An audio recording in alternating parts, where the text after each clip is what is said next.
I rank where the view is nothing less than phenomenal. For how I express and project from my abdominal. The only view better, both my daddy and my mama know. No living parents, my sons give me balance. My wife is my serenity, this mic is my identity. The world is foul enough, that's why I write without obscenities. Provoking danger with broken language and spoken anguish. Begging to get hurt, why would you ask to go through changes? Yes, Lord, life's a chessboard, master the angles. Control the tempo, be the one who holds the info. Acknowledge is just as deadly as machete swings. When spoken, the truth is as potent as that Medellin. While others swear the style is free, I just let it ring. Our time is undervalued, soldiers make us better kings. My fans on my shoulder, reaching after better things. Today I take the shot, for them I'd rather set the screen. My mama told me follow my dreams. My daddy told me get it by any means. Stand tall, make him bow to a king. But I've evolved, you can see the result. Look in my eyes when you speaking to God. Life and for those who be caught up in using what I was taught with the muse. I guess they call it proving I'm more than an artist. Penciling out my darkest while stenciling out a harvest. And storing what gets me from A to B, just like garages. Instrumental with collages. Envision what I've been drawing. Broadway to give you rhythm like the great Lena Horne. So bent on, found comfort in the storm. Find peace and on when you see them others perform. Organized chaos, I'll cast it like hey ya. Yo, party people in the place to be. What's good? It's the #1 chief rocker in Knicks universe, your main man, Uncle Freezy. Welcome to the Knicks at Night podcast. Welcome, welcome, welcome. Y'all want this party started right. Y'all want this party started quickly, right? Let's go. Throw your hands in the air and wave them like you just don't care. And if you got some loot and a stick of juicy fruit, somebody say, oh yeah. What's good, y'all? Y'all know the chant. Y'all know the routine. What's good? Y'all know the chant. Y'all know what to say. Y'all know to say blue tears, orange tears. Oh, Blorange Tears. Bam, let's go. Let's go. Yo, let's go. Let's go, party people. Let's go. Let's go. Man. Okay. RJ Barrett and Monica McNutt. Okay. All right. I see y'all.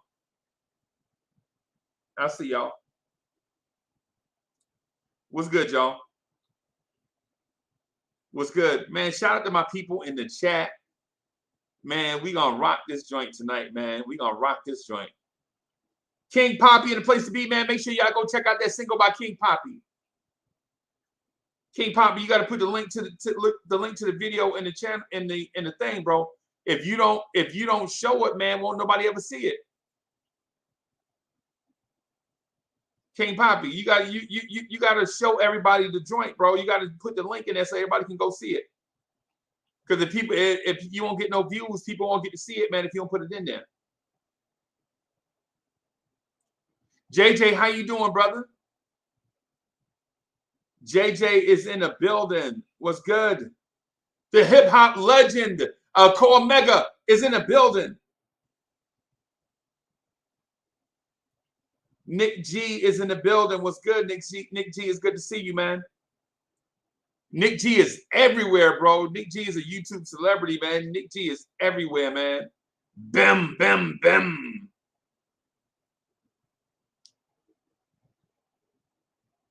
Nick G is in the building, man. Man, it's good to see y'all, man. I ain't gonna lie to you. It's good to see y'all, man. It's good to see y'all, man. Good to see y'all.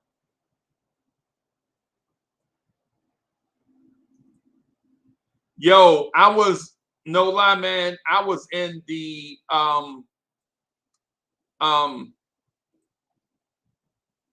I was in the swag store, right? I was in the swag store just before we came on, shopping like I normally like to do. I was in the swag store, bro. The swag for some of these joints is crazy, bro. The swag for some of the joints is crazy, right? I'm in the swag store right now. What y'all mean? I'm in the swag store right now. I'm gonna show y'all one of the joints I was looking at, man. I ain't even gonna hold you. I think it's the most fire t-shirt in the game. I think this is the most fire t-shirt in the game. Where is it? Let me find it. Let me find it real quick. I'm gonna get to RJ Barrett. I just want to show y'all something.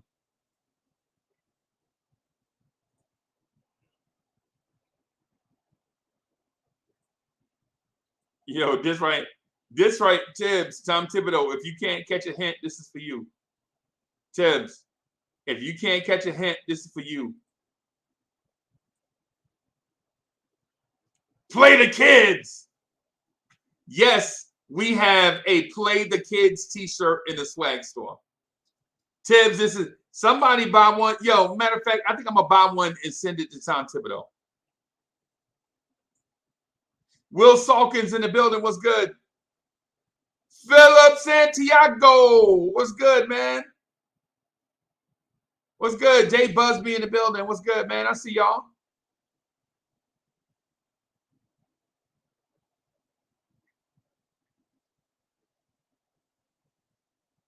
Yeah, man. Yeah, man. Tibbs, this shirt is for you. I'm gonna enlarge it so you can really see it. Tibbs.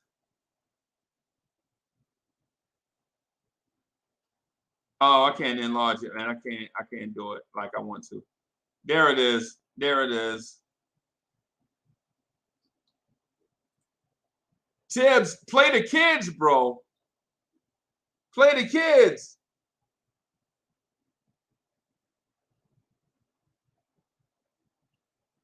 Play the kids, Tibbs.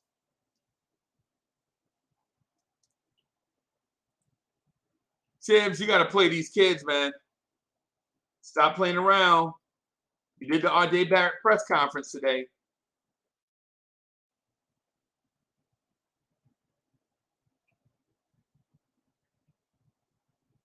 Stephadon is in the building. Stephadon was good. Stephadon, where you was at yesterday?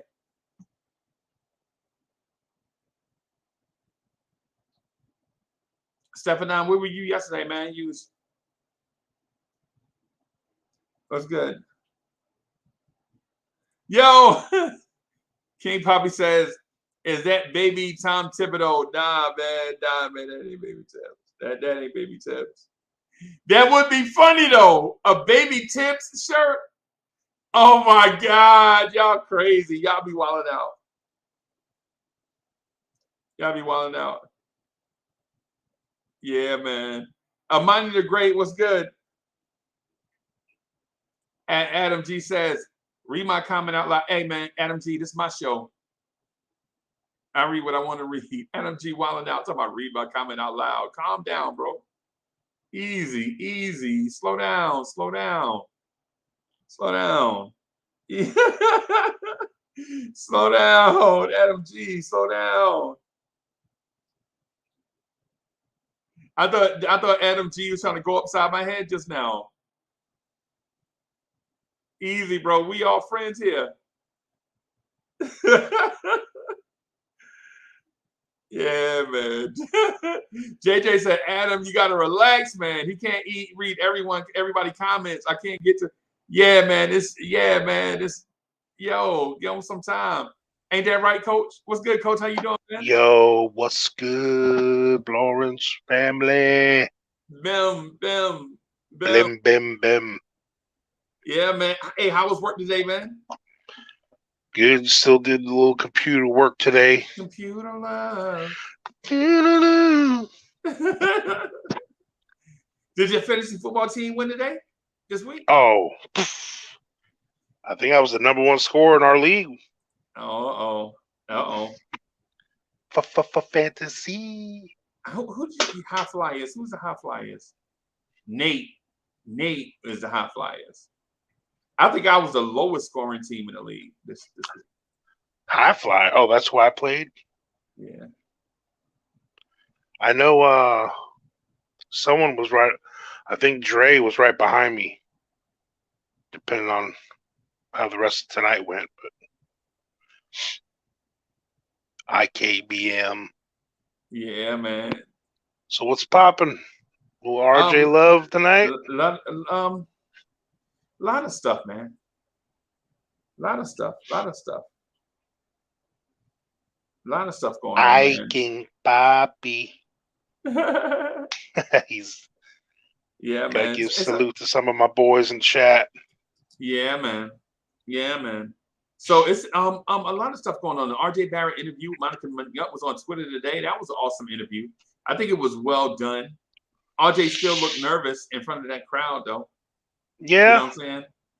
RJ looked a little nervous. I would have been nervous too. Making sure you say the right thing for the season ticket holders. Yeah. Well, I think he just it finally settled in, that feeling that now that that deal didn't go through of that other guy. I refuse to say his name. He's the new Voldemort. I don't know if any of you guys that ever watch Harry Potter. Bim. He who cannot be named or mentioned. Yeah, man. Even though I think now it's kind of settling home, like, oh man, I guess this is my show now. So yeah, it's time to grow up, RJ. It's time, man. It's time. We'll see if he's a Toys R Us kid or he's ready to go from boys to men. Yeah, man. I don't know if the fact that he mentioned that he was working on finishing at the rim and shooting free throws, acknowledging what his deficiencies are. Yeah, I mean that's. Yeah.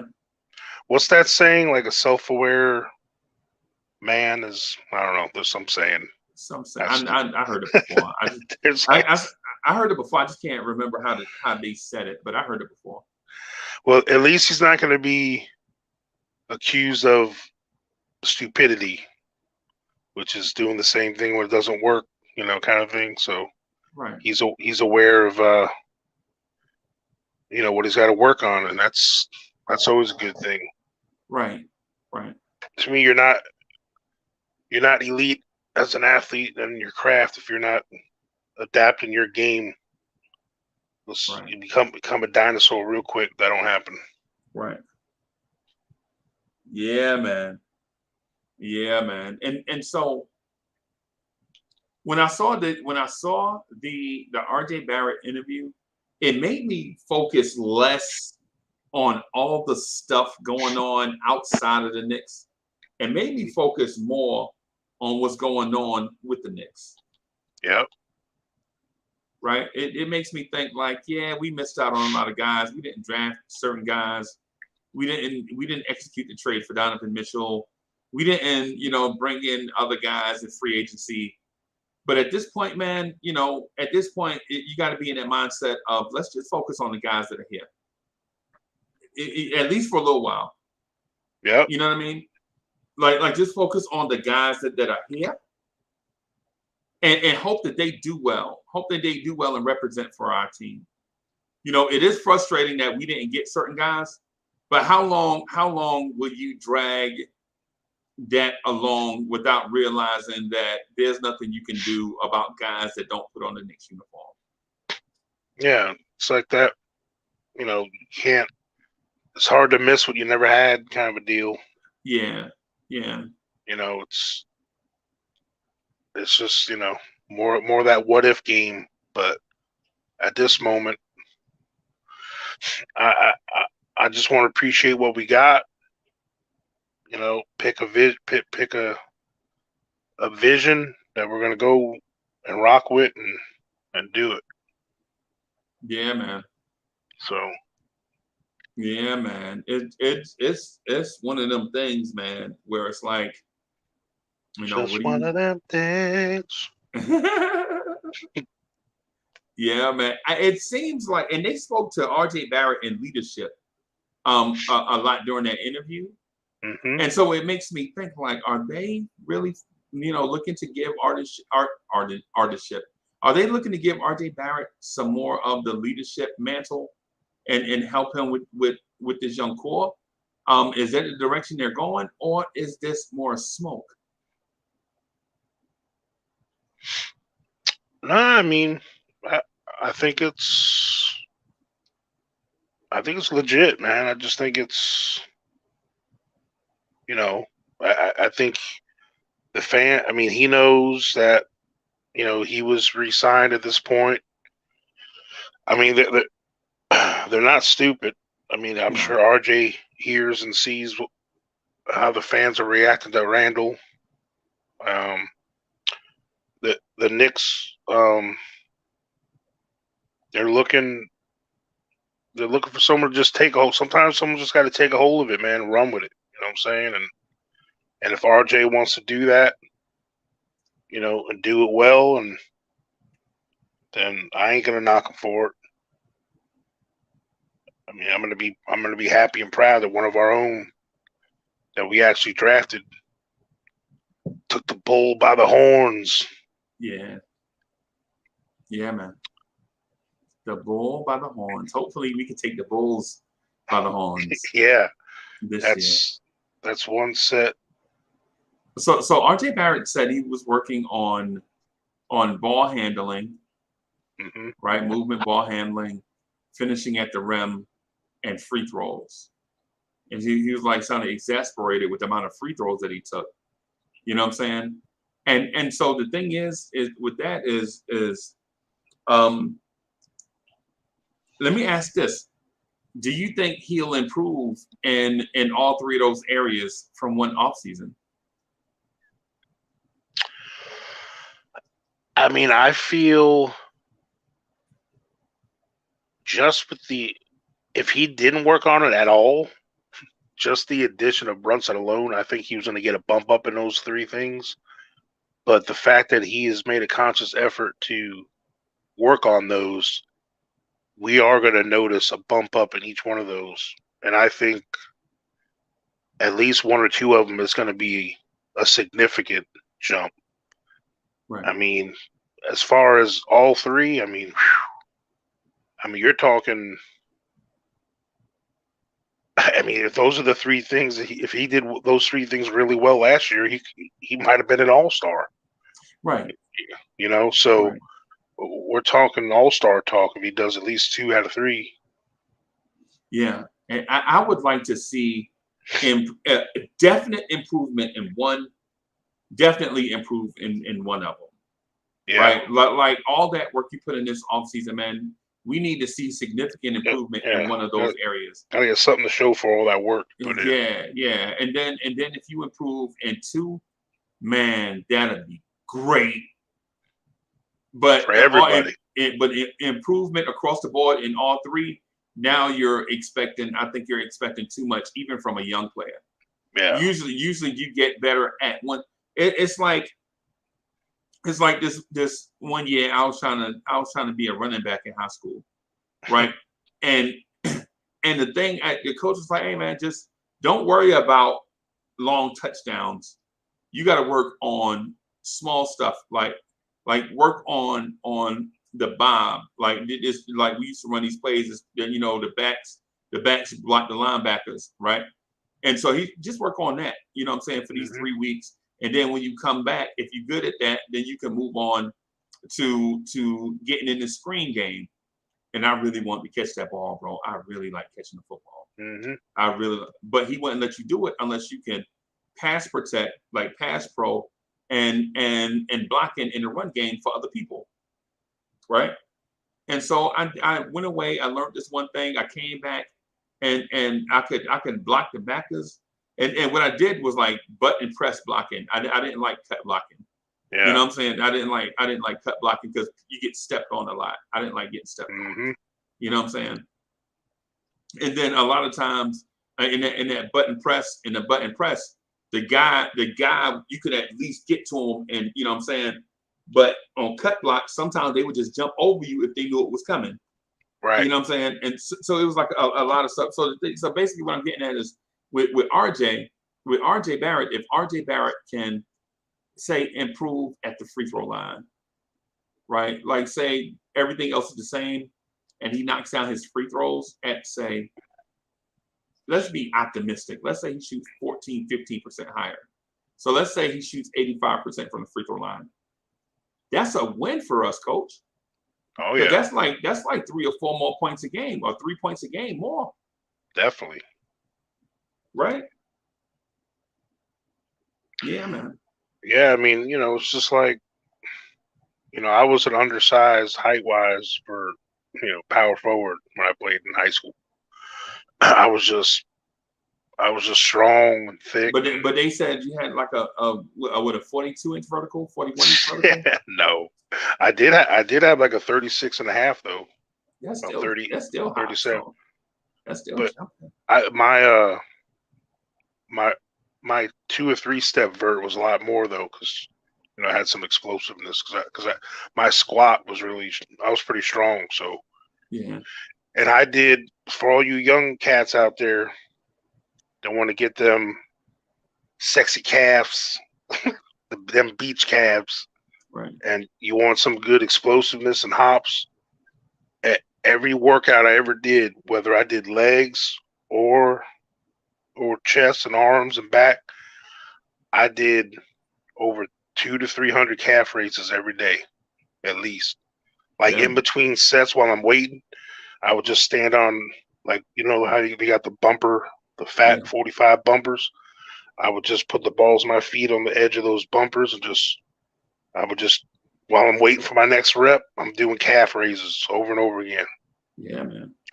So I did that, and then because I didn't have the height against a lot of guys down low, I mean, even though I was a lot stronger than everybody, I knew I had to be crafty with the way the ball I would spin on the backboard underneath the rim and stuff.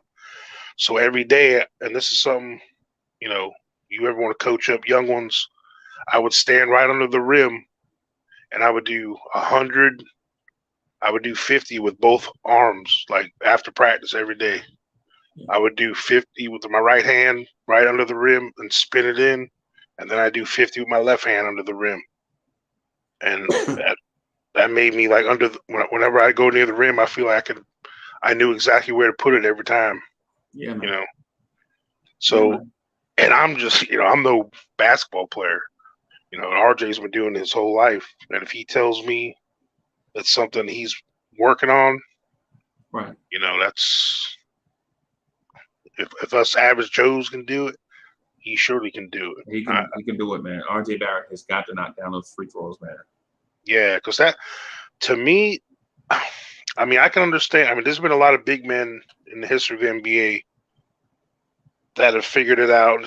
Some guys just have that natural touch. They can hit some free throws. Right.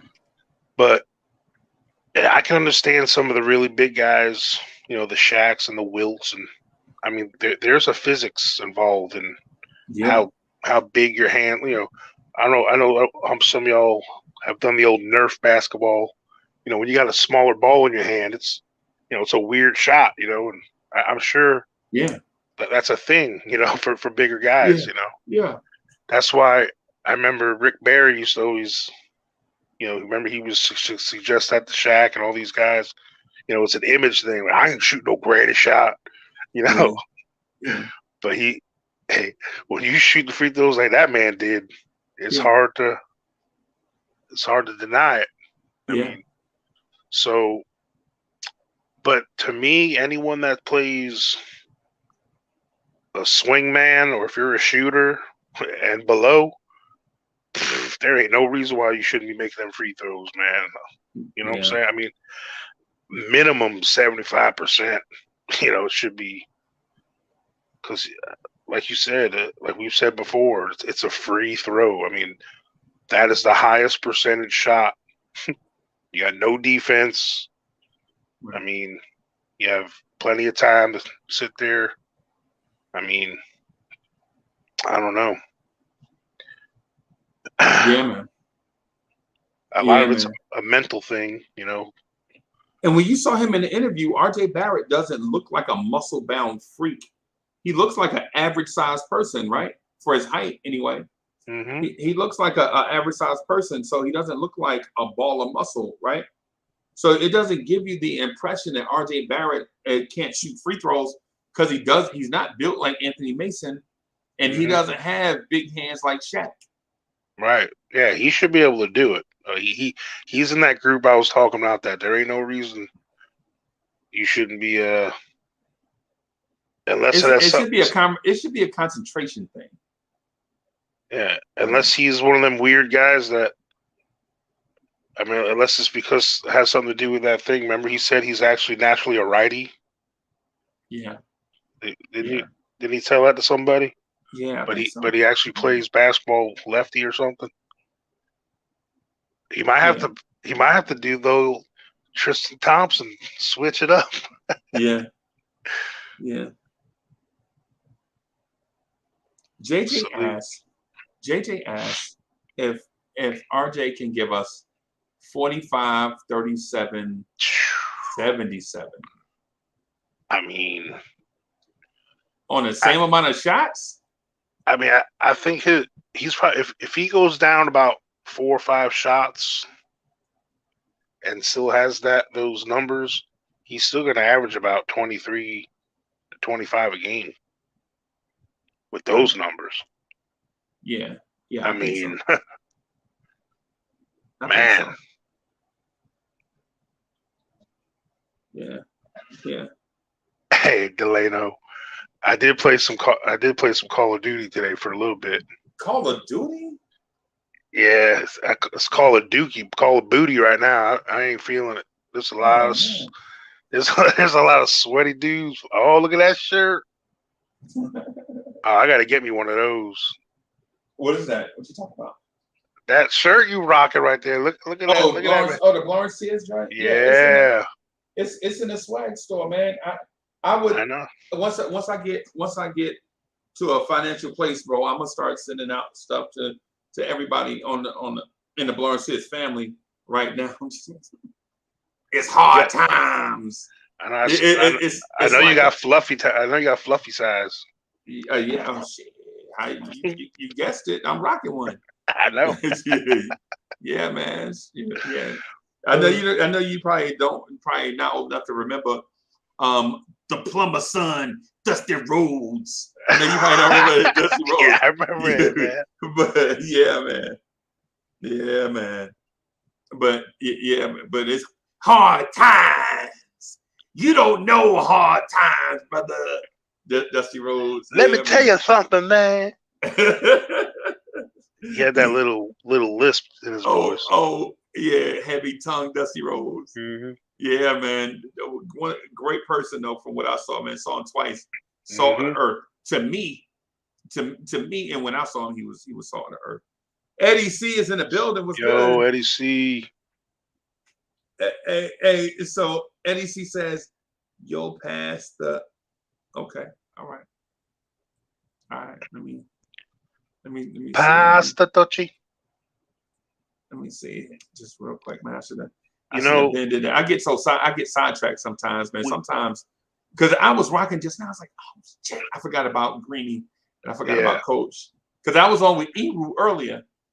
Okay. You know what I'm saying? Eru Die Hard podcast, just rocking and rolling over there, and then did a video about what is Blorange Tears. Did that earlier. And did Carrot Cox. Yeah, man. Just did. Was busy doing a few things, man. So yeah, man. So sometimes you just get sidetracked. That's all. But so, Coach, do you think RJ could be a star based on what? Where is it? Where was the comment? Let me see. Based on RJ being 30, 45, 37, 77. Yeah. I mean, that's the biggest complaint from everybody is his efficiency. And that solves that problem. His efficiency, man. Oh my God. I mean, if his numbers are that, then that means he figured something out, a mix between his work in the off season and having Brunson and. I would love if Cam Reddish could do that. If Cam Reddish could do that, out of here. Cam Reddish might get himself a contract if he does that. Yeah. What up, Eddie C? Chilling, Coach. Eddie C is in the building. What's good? Just came back from playing some ball. Fucking nice. Tired. I hadn't played in like a month, man. I had like a little Achilles thing. So That's a real thing. so I hurt myself a little bit, and I just kept on playing, and it wouldn't go away. So I said, let me just stop for a bit. And I went to play today. I got off work a little early, went to play today, and came back home, and it felt good. So I'm happy. Oh, there you go.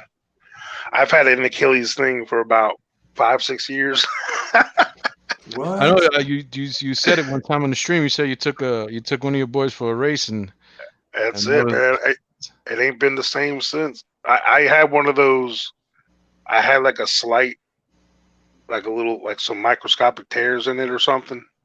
I pulled a Patrick Ewing, I guess, and because that's what he had back in the day. Yeah. But I had to wear one of them boots, and like it keeps your toe, like keeps you on your tippy toe when you're walking. Oh man, that thing was. Yeah, I was man. dreading. The Achilles really scares me because I was playing one time basketball with my boys, and one of my best friends, just I think I don't know if he was doing anything, either that or he was just taking a jump shot, and it went. Oh man. Yeah. And it was like stupid kind of, and that's how they usually are, right? It's kind of like some weird Yeah, it's whiplash, kind of like a freak thing. Yeah, like and I had to take him to the hospital and stuff. So I took it to the hospital. We found out it was that he tore his Achilles. And he's well, after that, he's always been a real muscular dude, like really chiseled, right? And he used to play football for Tennessee Chattanooga. He was a safety for Tennessee Chattanooga. So he was lean body. He was about maybe like 5'8", 5'9", and he opened up a gym. I think like maybe 2-3 years after that. I don't know how Justin long. D is in the building. What's good, man? It was good. What's good? What's good, everybody? Salute. It's good to have you here, man. Thank you. Same. Yeah, sorry about that, ABC. I saw Justin D backstage, man. I just wanted to bring him on and welcome him. No problem, man. No problem. And he opened up a gym, right? So he was doing his thing, and I remember that he had torn his Achilles. I guess I hadn't seen him for a while, and he put up a video on Instagram where he jumped like on top of, how people make videos where they jump high on top of like these. Oh yeah, these box step jumps. Box jumps, but they were like steps. He built like a whole bunch of steps. Yeah. Dude, and he jumped out the freaking building, man.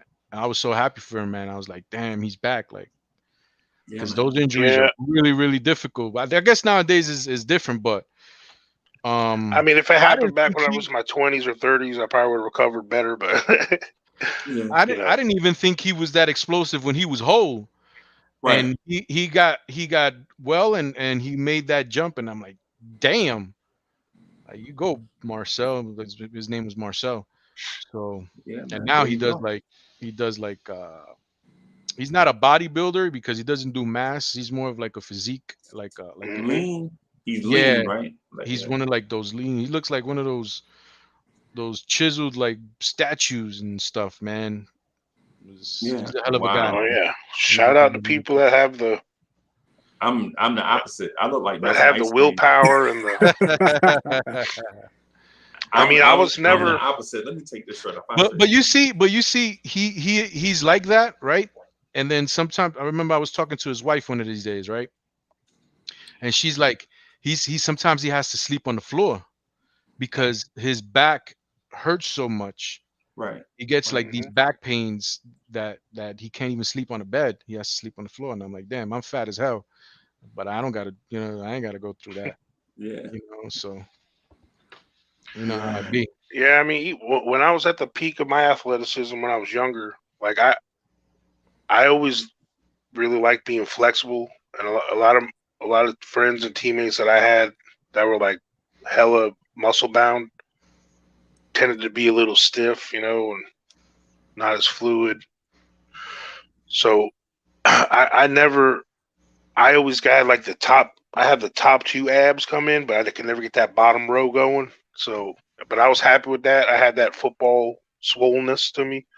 Some guys like the DBs and the receivers, all them dudes are ripped. I got the 2 abs at the top too, but I think that's the two abs just holds my belly. Yeah, yeah.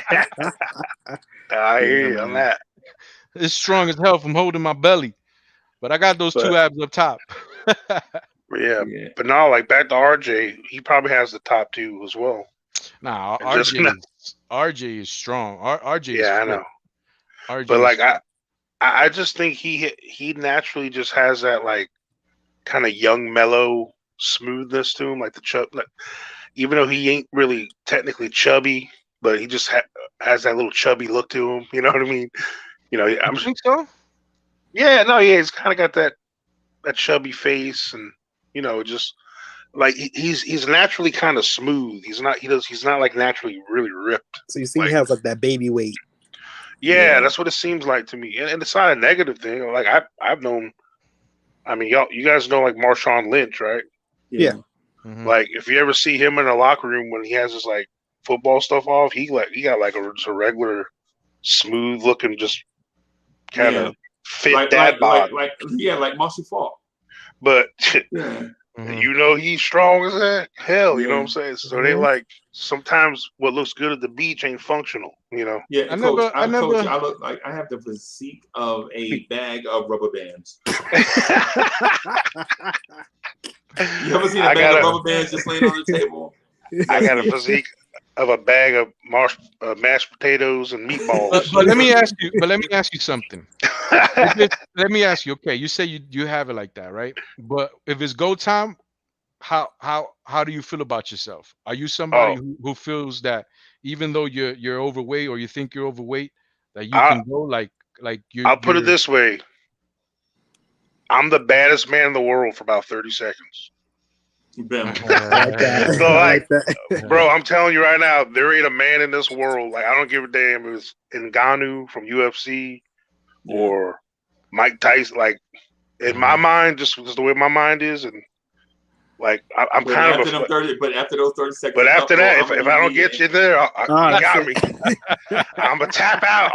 I'm gonna tap out. Nah, but I mean, the thing, like for. I don't know. I kind of have like I have a very lower level Bo Jackson-ish like mystique about me from like my old friends, because I was always a bigger dude. Like, but I always did like freaky things. Like I used to go to my friend's house and their couch. I used to just, you know, like you're talking about the box jumps. I used to just jump over the couch like from a standing position. But I was like 250 doing that. Yeah, if you can do that, you're pretty athletic. Yeah, and I was always able to do stuff like that, and I can do like the cheerleader toe touch. I did that all the way up to about 350 pounds. Like I can jump up and do a toe touch. I used to do it at parties, and I've ripped many pairs of pants. Yo, they just don't make khakis like they used to, bro. They don't, bro. They just don't. They don't put as much stitches in them like they used to or something. It's every time. But no, but so you know that's why for me, and I never got to anywhere near the level some of these guys we're talking about get to. But sometimes you know I can speak from a somewhat of a higher level athlete's perspective. Like some people just don't understand. Like there's a confidence thing. Like back when guys that ran the ball and guys that are used to having the ball in their hands, like basketball players that used to be like RJ's used to being the man. Yeah. Like since he's been younger, he's been the man on every team he's been on. So that's not something that just goes away. That's why Cam Reddish, to us, how did you have the audacity to think that? Right. That's the mindset you got to have. Like I used to tell myself in high school and in college, like if I was on the goal line or I needed a first down, I told myself there's no human being in the world that's going to stop me right now crossing this goal line. I don't care if it's Lawrence Taylor, the Fridge, Reggie White. You got to think, you got to believe it to achieve it, and that's, if RJ believes in himself like that, I'd rather have guys that think that way that are soft and got a weak losing mindset, Yeah. But Coach, I wanted to capitalize off what you said with RJ with his confidence. Because right now with this team, like the thing that I'm like, I remember Uncle Freeze said this like weeks ago, but like I'm so scared of being decent. Like for years, a lot of teams go into the NBA season just being decent, and I'm like with the Knicks, I feel like we're like at a point where we can be really great, or kind of just like get back to where we're at square one all over again. And I'm like, I don't want to go through that phase of being like, well, let's get some more young guys, let's figure it out. I'm like, I feel like we're at the point where we got the pieces. We just need the piece, and that's it. Because like so far, because like with the roster, everyone sees the talent that these guys have, and no one's ever. I feel like no one's looking and going, not enough. We're all looking at like they can do more, and we Right. know they can do more. So it's like with RJ, I feel like let him push him to be like, all right, RJ, you be the guy. Because I feel like we either have to figure out if he's going to be this scoring machine, so going to just go off and be like, I got it, or if he's going to be the guy who's like the Chris Middletons, the Dames, like when it comes crunch time, give it to me. And I'm like, we have to see that, because so far I feel like with Randle, the way the game is played is like we go through him, and it's like RJ never really gets that chance to be like, okay, RJ, it's on you, figure it out. We kind of lean on still on that crutch of like, well, we got Randle, he's an experienced guy, he's the vet, he's gonna help us take it home, And I'm like, I'm scared of just being that and being like, well, we won enough, we're gonna be decent, and I'll wait for the next disgruntled star for a team to be like, oh, you're the Knicks, all those picks, all the young guys, I need all of that. So I don't want to keep going through the stage of being decent. Like personally, for me, I want to go and move Randle, get assets, and get that guy Scoop. I trust in Scoop so much. I swear, that's my guy. That's my guy. Let me ask you guys a question. Do you I'm just gonna put it out there. I think Jalen Brunson's an all-star. Yes. Yeah, I mean, I think he's an all-star, and I feel like he is the missing piece to what this team needed for so long. Yeah, I agree. The analytics of the New York Knicks franchise put so much of their energy into analytics that I believe that they found another analytic darling, like maybe Evan Fournier can be, like maybe I don't know. So I'll guess I'll find somebody else, but somebody of that iHeart. ilk. iHeart, yeah, that's a great one.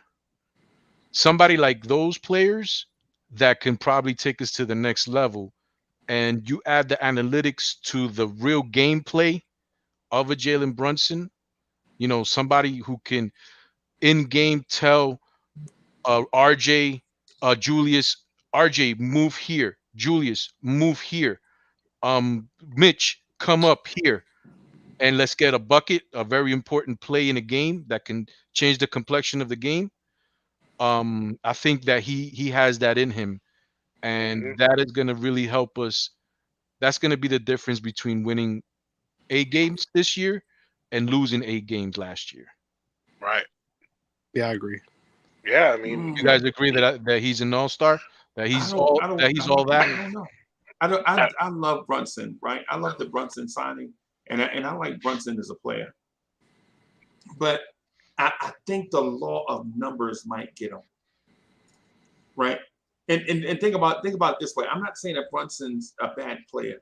That's not what I'm saying. So yeah, don't think that I don't believe in Brunson, because I do. But at the same time, Jalen Brunson left the Western Conference, come East to make an All-Star team. So did Donovan Mitchell. Right, True. right, and then now you're talking about. Think about this. Now think about all the candidates for guard in the East. Right, you're talking about Marcus Smart, Drew Holiday, James Harden, Fred VanVleet, Zach LaVine, Kyrie Irving, Trae Young, Darius Garland, LaMelo Ball, Donovan Mitchell, Bradley Beal, yes. all those guys. There's a lot of all-star guards there. Yeah. if he can beat them out, man, I would be super excited. But man, it's gonna be tough, man. So if he makes it, man, I'll be super excited. Yeah. Well, we have a lot of power. You know, we have a very high populated area. Yeah. We have a lot of fans. I mean, we can vote them in. I mean, we have the power. Yeah. So, you know what I'm saying? I would love it if that happened, bro. I would love it.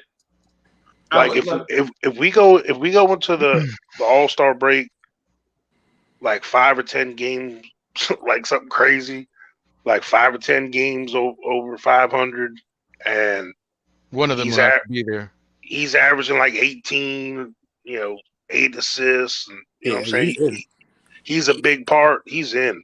I mean, and the thing, and my piggyback onto what Eddie was saying is, I know as a whole, technically, the Mavericks team was better than ours, obviously. But whenever Luka went down, who was their best scoring option? Him. Yeah, but then like besides him, who else was like did they count on to score? Cricket. Yeah, you know what I'm saying? So this is even something that Brunson hasn't had the luxury of, because technically he's got 2 other guys that can score with him now, because Barrett can get cooking, and even Randle can get cooking. You know what I'm saying? Reddish. And Reddish. I mean, yeah. Why y'all always forget about Cam Reddish, bro? It's not that I forget. It's just I'm trying to be. Do we not like Cam Reddish? I'm trying to be halfway realistic with.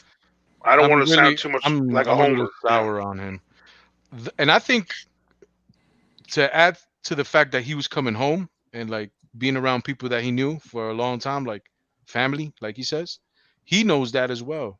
Right. He knows how good he is, right? And he wants to show that. Mm-hmm. This is the biggest stage for him to show that. Yeah. Like you said, if we're make any resemblance of being a good team, I believe it's going to be on the shoulders of him. You know what I'm saying? He doesn't have to be the one that scores the most, but he will be the component that makes the team a better team. So, yeah, I really love that. I really love that. I really love that signing, man. Like, something that we didn't have to give up any assets for, something that we've been craving for many years. Somebody that we can give the ball, and I think he has the ability to. In a late game situation, we need a shot. I think he has the ability to go get it. Right. I know he's 6'1". He's not the biggest, but I'm okay with that. Like, that's not really a thing to me. You know what I'm saying? Is the size of his heart. Right. Which I'm more worried about. That's true. I mean, like, I remember during the Dallas Utah series when I watched it, and honestly, I feel like most people saw it and was like, "Oh, Luka's down. Yeah, this is kind of rap," because you have Donovan, you got Rudy. You thinking, "Oh, okay, they got their guys." And when I watched Brunson play, he played bigger than his height. Like, he was over here bullying guys and getting in the lane, taking clutch shots, and I'm like, nobody can stop him at all. Pirouetting on Rudy Gobert. Yeah.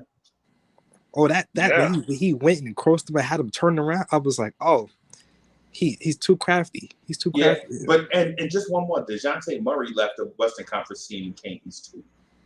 DeJounte Murray left the Spurs and came to the Hawks. True. That I don't know if I really like that move for them. They switched up their whole identity. They were a shooting team. They had a bunch of shooters around Trae Young, and they got rid of 2 or 3 of their shooters and put defensive players next to Trae Young.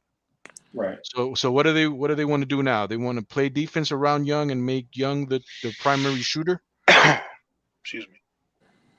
Man. I guess it can work, but I don't know. Like the kid Herter's gone.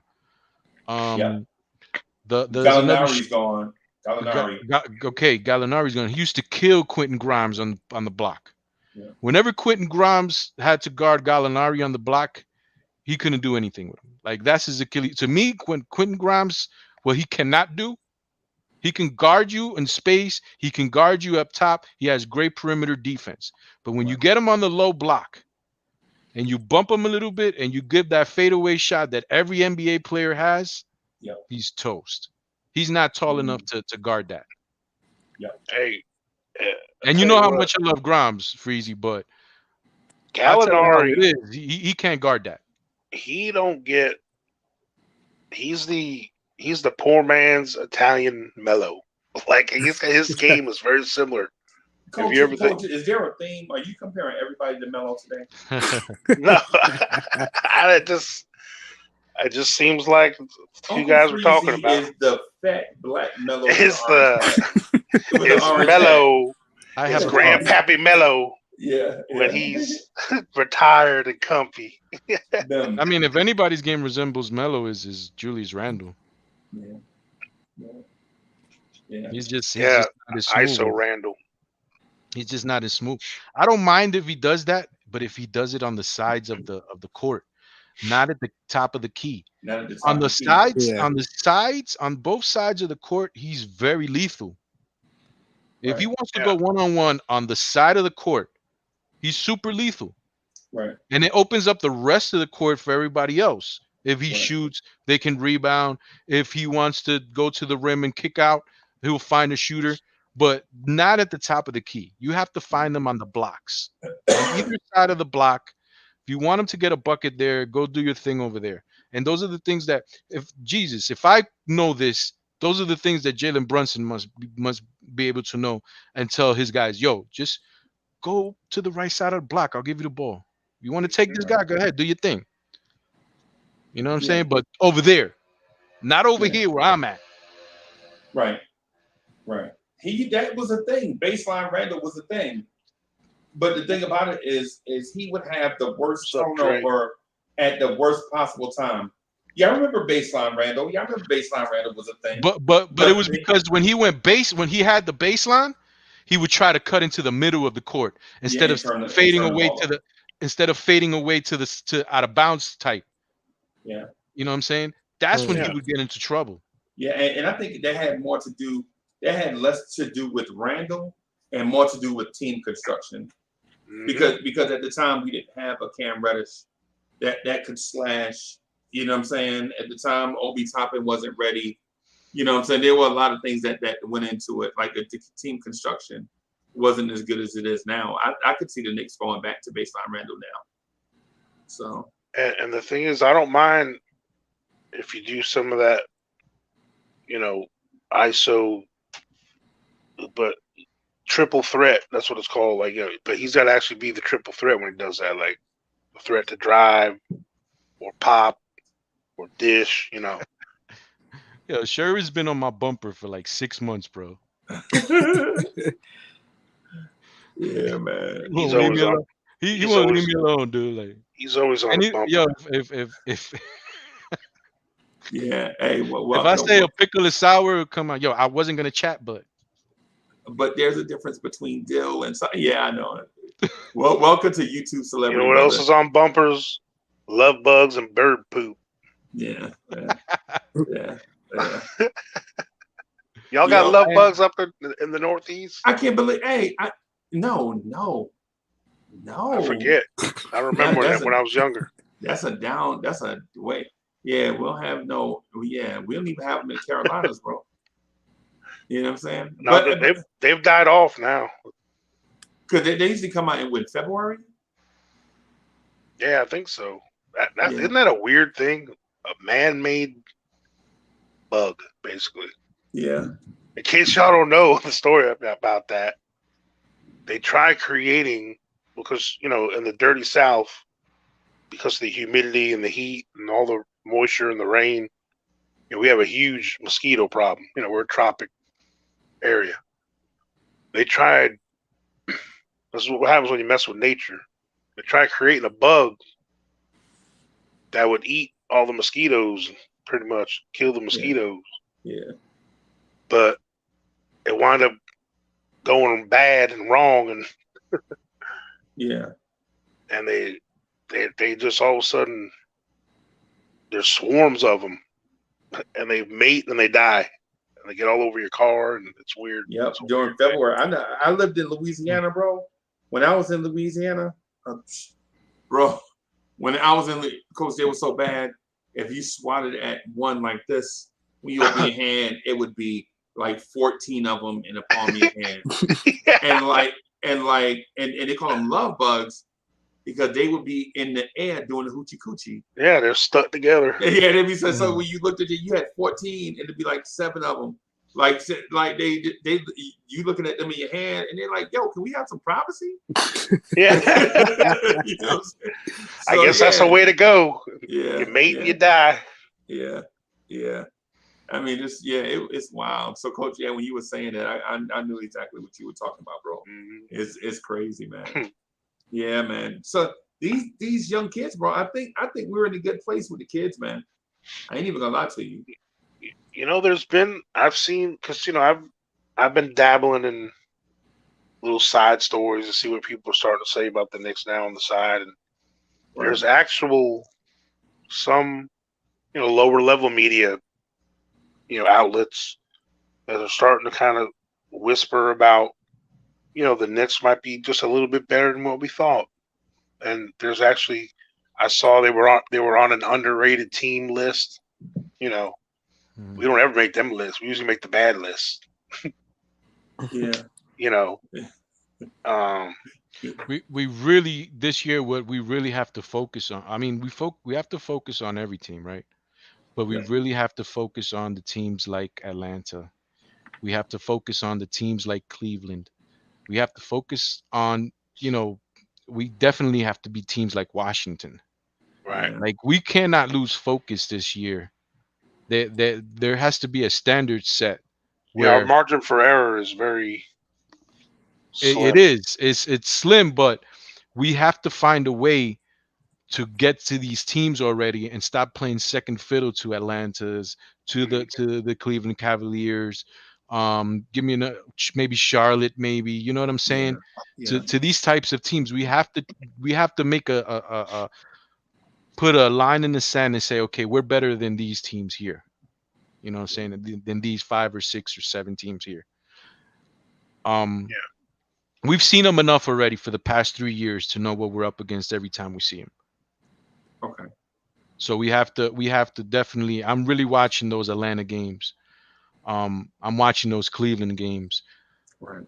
I'll go as far enough as to say we've seen Philadelphia enough to like Brooklyn. To me is a different type of animal. Like, if you have Kyrie and you have Kevin Durant, it's going to be difficult. It's going to be difficult. Like they can only beat themselves. If they play at the level they should be playing at, I don't care what Boston does. That's the number 1 seed.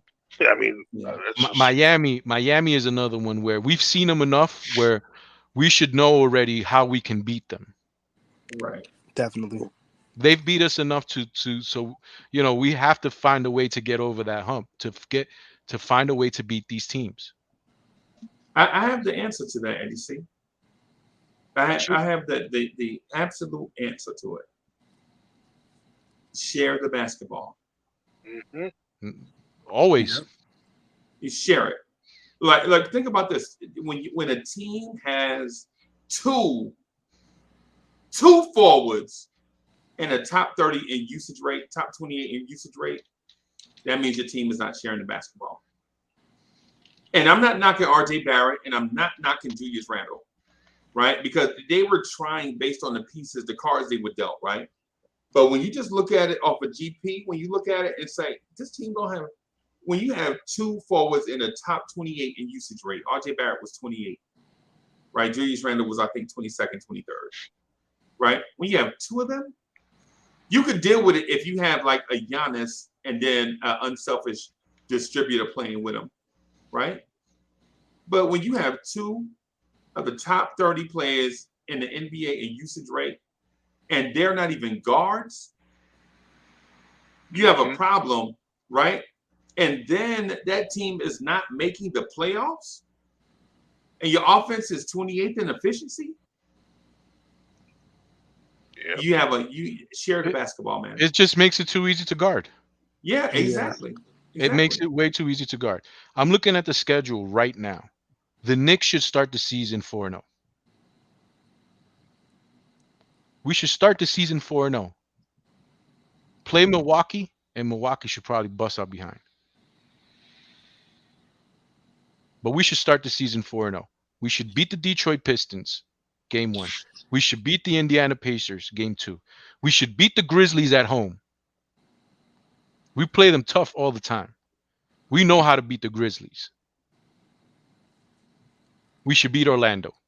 We should be 4-0 by the time we hit Milwaukee. Okay. I'm not mad at that. I agree. I'm not mad at that. I mean,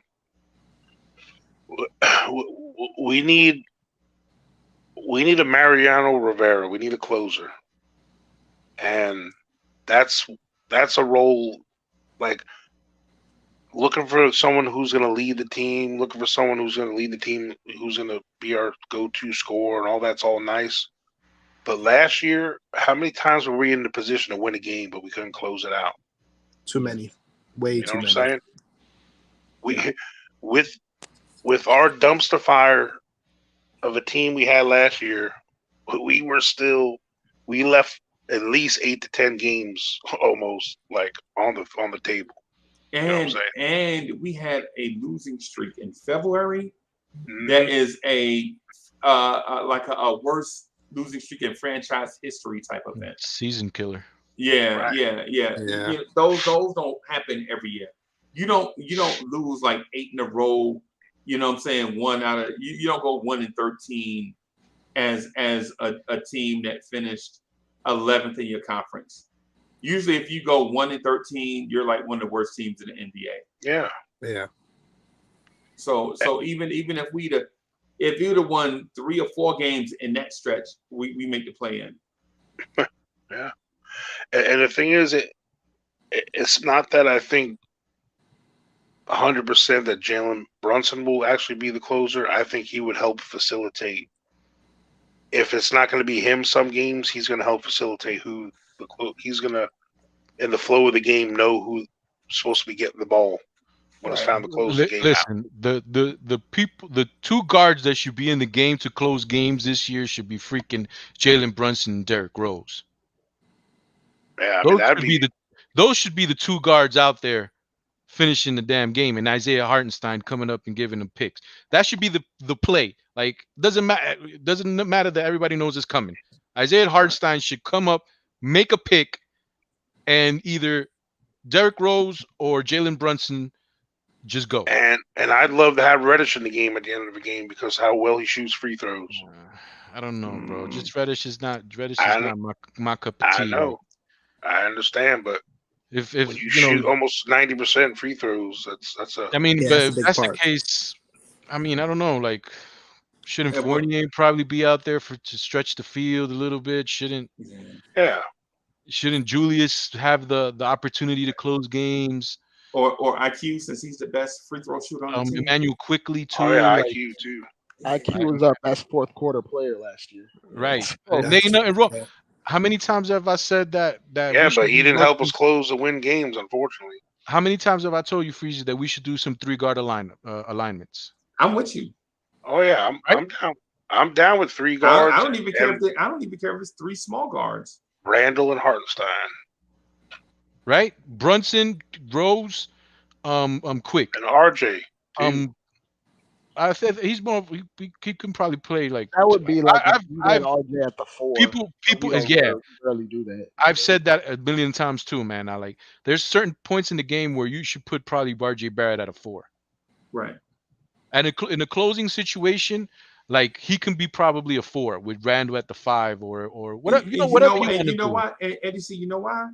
Because in late game situations, how often do you see teams post up? Right. Put a big guy in That's post. true. Yeah. You struggle with spacing and closing games. What you need for him to do is we be never- If Drake come on here one more time and don't say hello to everybody, bro, I swear to God, any coach, coming shooting, just coming.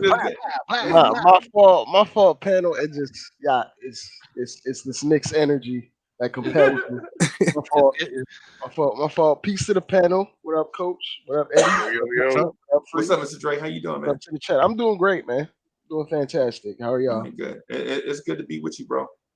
Good to be here. Yeah, man. Yeah, man. How your fantasy team do this week? Awful. Man, like What you talking about? I try, and everything I do works out terribly. So I thought you won your matchup in our league.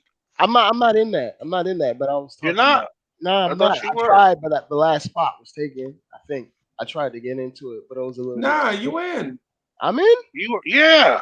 No, I'm not. Well, I'm not in it right now. Clearly, I'm on ESPN. Well, so who is IKBM? Let me go and check. What happened here. I'm not in it. I think I won my matchup. Yeah, you won. Yeah, you beat Greeny. I don't think I don't recall joining. Eddie C. I'm only in one league. Went from the worst QB situation to somehow Burrow turned something out of nothing. No, Burrow ain't gonna do that every week. I thought I took Burrow because I thought I had Chase. No, you did the right thing getting Burrow. He ain't gonna have a game like that all the time, bro. Yeah, nah. He's but I'm not. This is I have 100 fantasy leagues. This is the only one I have Burrow in. Yeah. Hey, did I end up scoring the most? I think I'm actually gonna transition from a Knicks content creator to a fantasy. Yeah, hey, coach and them have a channel they working on, bro. The Legends. Oh yeah. Yeah, you can get on with me and Greeny. I like Legends. This Legends. I love this stuff. This stuff. Are you guys going to do a basketball fantasy? Or what's your team? I don't think he's on here. What's your team, Dre? What would your team be named? It's IKBM. I'm not. He's not here. I didn't join. Yeah, he didn't. Under my name, I didn't. I could have sworn us. Nah. Okay. IKBM. Oh yeah, you are. You won. And you won. What? Yeah, he had the second most points behind me, I think. No. And you know what? Adele Chapman has that team. Yeah, that's not. He didn't take out the IKBM part. Okay, yeah, we had booked it for you in case you came. And I think Freezy's Yeah. You want to know what your team would have been? Check it out, Dre. You have a QB Jalen Hurts. That's your running back is Jonathan Taylor and DeAndre Swift. Ooh. Your wide receivers are DJ Moore and Mike Williams. Yeah, that's where you fell off. You got Kelsey carried me two years ago. You got probably the worst draft pick in history this year, Cam Akers. Yeah. Oh my God! Did he get hurt? Well, no, they just didn't play him that much. Okay. I mean, I don't know if he's not. He was recovering from a deep bruise, supposedly on his that's all. thigh, but he's not playing well. I think he was supposed to play, but because I was watching the game. This guy has the ultimate flyer on his team. Michael Carter. Nah, John Dotson. John Dotson? Okay. I don't know if he's going to keep that going. Yeah. That doesn't seem very sustainable. But hey, that last little flyer I took on Jarvis Landry at the last pick of the draft, though, huh? Jarvis Landry? I guess okay. What did he do? What did he do last week? Or this week? He had 11 catches for 100-something. Oh, really? Yeah, and Mike Thomas had 2 touchdowns. Who's that when you said, Coach? Huh? Who's that when you said? Well, the first part was Jarvis Landry. Had 11 catches. Yeah. And then Michael Thomas came back and got 2 touchdowns. Wow. For the Saints. Yeah, man. I think next year I'm gonna open up a fantasy channel. I do all the fantasy, so it doesn't. I do baseball, basketball, football. I love basketball fantasy, but man, you got to keep up with that. It's daily. It's a daily thing. That thing is a grind, bro. It is, but I do it like this. It's fun. It's part of my job. It's like part of my. It's not part of my job per se, but you know, I work in sports, so it's like something that I need to. It helps me know everything that I need to know. Stay sharp. Yeah, exactly. Yeah. Stay sharp. Exactly. Yeah. Freezy, have you seen these videos of Randle working on his floater? Yeah, I have. What's your take on it? He should freaking stop that and take contact and go to the damn line. The thing I take from that is, I think Randle is really embracing this positional flexibility thing. Mm-hmm. You think he's going to play some small forward? And I'm not saying that funny. Like, I've always thought he had small forward. I was going to give a take about it. But as soon as you said that, something like went off in my head. Yeah, I think Randle versus.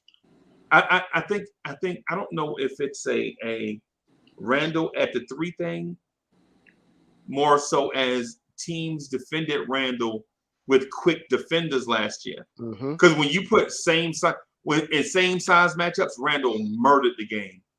Oh yeah. Like if you put a 250-pound power forward on Randle, did you see go what right he did around to him? Anthony Davis? What's the better lineup? But they put Randle Caruso on him and they gave him issues. What's the better lineup? Randle at the 3, Obi at the 4, Hartenstein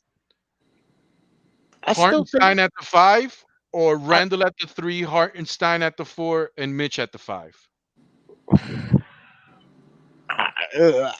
I don't like Hartenstein at the 4. And so here's the thing. Not because he can't play the 4. Because I think Hartenstein can play the 4 in limited minutes.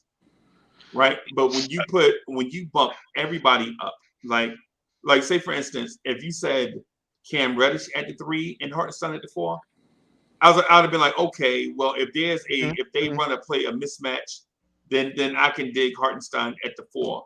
Because Hartenstein, if anything, can just get into his Laurie marketing bag. Right? Because against Cleveland, you can play those. Because against Cleveland, you can play Hartenstein and play him on Jared Allen, and Mitchell Robinson can guard Mobley. I think it's interchangeable. They're both pretty equally, well, not equally athletic, but Hartenstein is. So we got something for that.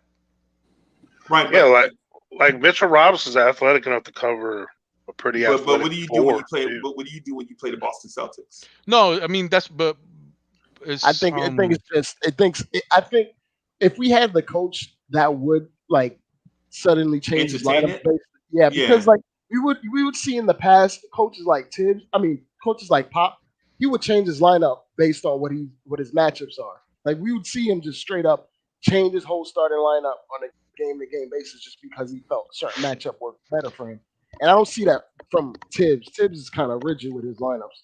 But that's what the beauty of this team right here. Now that we're into this conversation, because when we play Boston, we can play Isaiah Hartenstein at the 5. That way, Time Lord doesn't sit at the back of the rim and block everything. Right. We can play Cam Reddish at the 4.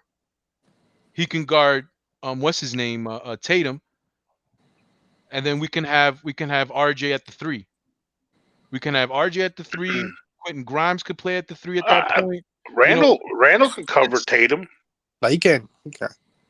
No, it's not that. The thing is not that he can't. The thing is that we have different people that we can put in those positions at different times. I mean, I'd rather have Cam cover Brown. Right? So because it's 48 minutes, right? So if you have 4 good minutes of Cam Reddish guarding up Jason Tatum or Jalen Brown, that's a good 4 minutes that you're taking somebody else off of them and giving them time to either rest or giving them time to either guard somebody else and then switch back. You know what I'm saying? This team is what we'd never had before. This team is very interchangeable. Yeah, and for y'all in chat, don't be sleeping on Randle as a defender. He's better than you give him credit for. When he tries, that is. We've gone over that before. Well, yeah. Randle. Don't you start too, Dre, with your Randle hate. I'm not hating that. No. You always got that negative spin like Sherwin when it comes to Randle. No. I know Randle can play defense. It's just it only happens. You do that, but with him though. It only happens on nationally televised games when he's going against Giannis. He only plays defense. He only plays on the hard man-to-man defense on 2 players in the NBA: Anthony Davis and freaking Kevin Durant. Kevin Durant, Kevin Durant is just like a pissing contest. And Giannis. They just want to see if he can cover them, he can cover Tatum. That's all I'm saying. We ain't gonna have to lean on him offensively as much. At the beginning of the game, they don't start Tatum at the 4 though, right? They put Grant Williams. Yeah. Is Melo gonna go? Is Melo signing with Boston? Is that like a done No, deal? I've been hearing rumors, but apparently I it was wanted- a report. They said I wanted- that Boston wasn't interested. I wanted He to should. comment Freezy on Randall working on his floater, and I think it might actually be beneficial towards his actual game in the long run, because we might actually see him more likely to do the short roll, and he actually has an option to throw up the floater off the short roll, or find the low man, or even hit the corner pass. Like there are options he can build off of having the floater in his bag, and a lot of skilled bigs in today's game have the floater. Jokic has the floater. Like even Mobley has a floater. Yeah, Anthony Davis has a floater. Like, it's part of the arsenal. It's something that you need in your bag. I don't know if it's going to be consistent this year, but I think it's something that he needs in his bag, because he's not going to, like, as athletic as he is, he doesn't have the longest wingspan. He's not the tallest guy, so he isn't gonna like go over someone every single time down the court, and he isn't gonna have the ability to get around someone, especially if defenses are set up to stop him. So if he has the floater in his bag and he sees a trap coming, he can just pivot to the other direction, throw up the floater with the left hand instead of trying to dribble, go into a step back like jumper, or like dribble into double teams. The floater is just like, it helps him in his processing of what double teams and what defenses throw at him. And it's a good tool to have for a secondary creator, or a guy that's benefiting off of being the roll guy off of a pick and roll. Like, I think it's like the most positive thing he could get in his game, because the thing that I saw in Carmelo, as Carmelo aged with us, he didn't want to admit that he didn't have that same first step, and he didn't want to admit he didn't have that same bounce. So he would always just try to go headstrong right to the rim every single time. And I wished he had a floater in his game. I wish Melo had a floater in his game, because if he had that, he wouldn't have to like take the badgering that he took at the rim and not get the calls. He wouldn't have to like throw up a lot of ugly shots at the rim, because he wouldn't like Melo. With Melo, it was either attacking the rim or taking a jumper, and he never really had the in between game. And that's one thing that I feel like elite scorers or very efficient scorers, they actually need that in their bag. Look, here's the thing: when they come up with these little snippets, like couple of minute video of guys, look, these guys are in the gym hours and hours and hours. All right, so all these guys that are pro, like Melo's worked on everything. Yeah, Randall works on it. That's a lot of people are like, oh, why is Mitchell Robinson shooting three? Look. He also worked on all his inside moves, all his weaving through the cone stuff, the footwork. All these guys, all these guys have pro trainers putting them through all the shots in the game. And the thing is, some guys, when the ish hits the fan, they go to what they're comfortable with. Yeah, so, exactly. Some of them have floaters in the arsenal. They just they don't use it all the time. But I mean, it's nice to know he works on it. Because a lot of people don't give him credit, for his attitude and behavior, all that stuff. But to me, if someone's passionate about his craft and he's putting in that work, obviously, if you look at his body, and it looks like he's coming in ready to go. Yeah, like the thing, Coach, I've seen since Randall's been here, he's always throwing out his videos of working out. And when he throws out like things of him doing step back threes, he's actually thrown that out there and then brought it to the game. Like the things he actually works on, he puts out there, he actually brings it to the game. It may not work all the time, but the things we see him work on, he actually tries to do it in the game. But the thing about Randall though is you can. Okay, so I'm gonna say two things about Randall, right? And all of them are facts. Randall with the Knicks is 20-10. Randle and with the Knicks is a top 20 defender overall. Period. Those are facts. I was going to say good night, guys. I was just looking at the list of like the top centers in the NBA. Like Mitchell Robinson is top 5 center in the East.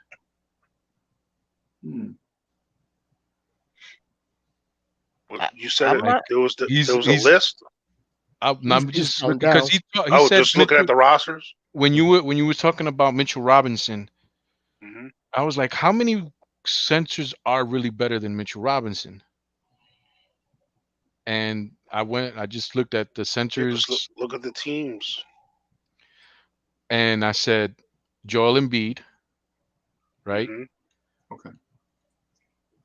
Nikolai Vucevic. Chicago. All right. Jared Allen. All right. Robert Williams. Yeah. And Mitchell Robinson. Very similar. I don't know. I put him and Robert Williams in the same breath, but that's what I said. He's the top 5 center in the East. Okay, so he's on a better team. So the illusion that he's better. Did you say Joel Embiid? Yes. And you said Clint Capella too, right? No, I did not. I did not say Clint Capella actually. You did, okay. Did you say Bam Adebayo? I don't consider him a set. I consider him a power forward. Okay. Either way. All right. Yeah, he may be that. He might be the second best center on his own team. Capella. I think. Please, can I push back on that statistic a little bit? Because on which certificate? Best defensive rating. Because you and I both know Nikola Vucevic is a terrible defender, but defensive rating is also a product of your team being a good defensive team. And he's not a liability on the court, but he's not the reason that we're a good defensive team. I wouldn't say he is. But he's not a liability on the court. But Dre, if that's the case, then why aren't there more Knicks up here? That's fair. We were the 9th team in the league, so why aren't more Bulls up there if Vucevic is up there? That's exactly why I say that there's something to this thing about Randle being here. And Eddie C, I feel you what you're saying. I like what you're saying, but I'm lost, Eddie C, because where I'm lost is you and I had a conversation last summer. It got heated because we had a conversation 2 summers ago. Remember we had a conversation about centers not having value, right? So right now I'm just confused to where we are. Last year it got heated because I think my passion for keeping a young Knicks player was more important than maybe what he brought to the table. I just got tired of seeing young Knicks walk out the door. Yeah, I think they have different value now. I was one of the biggest proponents of not paying centers. Right. Like I'm a guy. If I'm gonna build an NBA team, like I would rather build my team having Isaiah Hartenstein, getting paid $8 million per. Right. Than to pay, because at that point in time, remember we were talking astronomical numbers. We were talking astronomical numbers to pay Mitchell Robinson. It was over like 20 million a year. Hello? Yeah, no. I wasn't in that group. That wasn't me. Hear you, brother. That wasn't me. I didn't know you guys can. Hey, what's going on, fellas? Hey, man, how you doing? Well, this is what I can think about with centers right now. Like, so hold on a sec. Let me just finish. Let me just finish my thought. So at the freaking thing with this damn franchise is whenever we get the news that they sign somebody to a great freaking deal. How much did Mitchell Robinson get? 15 now. Okay. Wasn't that like 17 was too? Wasn't that like part of the argument? We were like in a line. It was like, yo, if we can get him for 14, I'm all right. If we could, if we pay him 16, I'm out. Yeah. Well, I was like, people was talking about paying this dude like $8 million. And even though they gave him 15 million, I still think, in all actuality, they probably had to pay a little bit above what they wanted to pay. Yeah, because he was gone. Mitch was a goner. You remember we had a conversation. If Mitch ever hit the door, he was gone. unless they And you did can't something have crazy. that on your, and you can't have that on your resume. You cannot have losing him for. My thought was always get something for him. Sign another play. I thought when we signed Hartenstein, I thought he was gone. Right. Because didn't we sign Hartenstein before we signed him?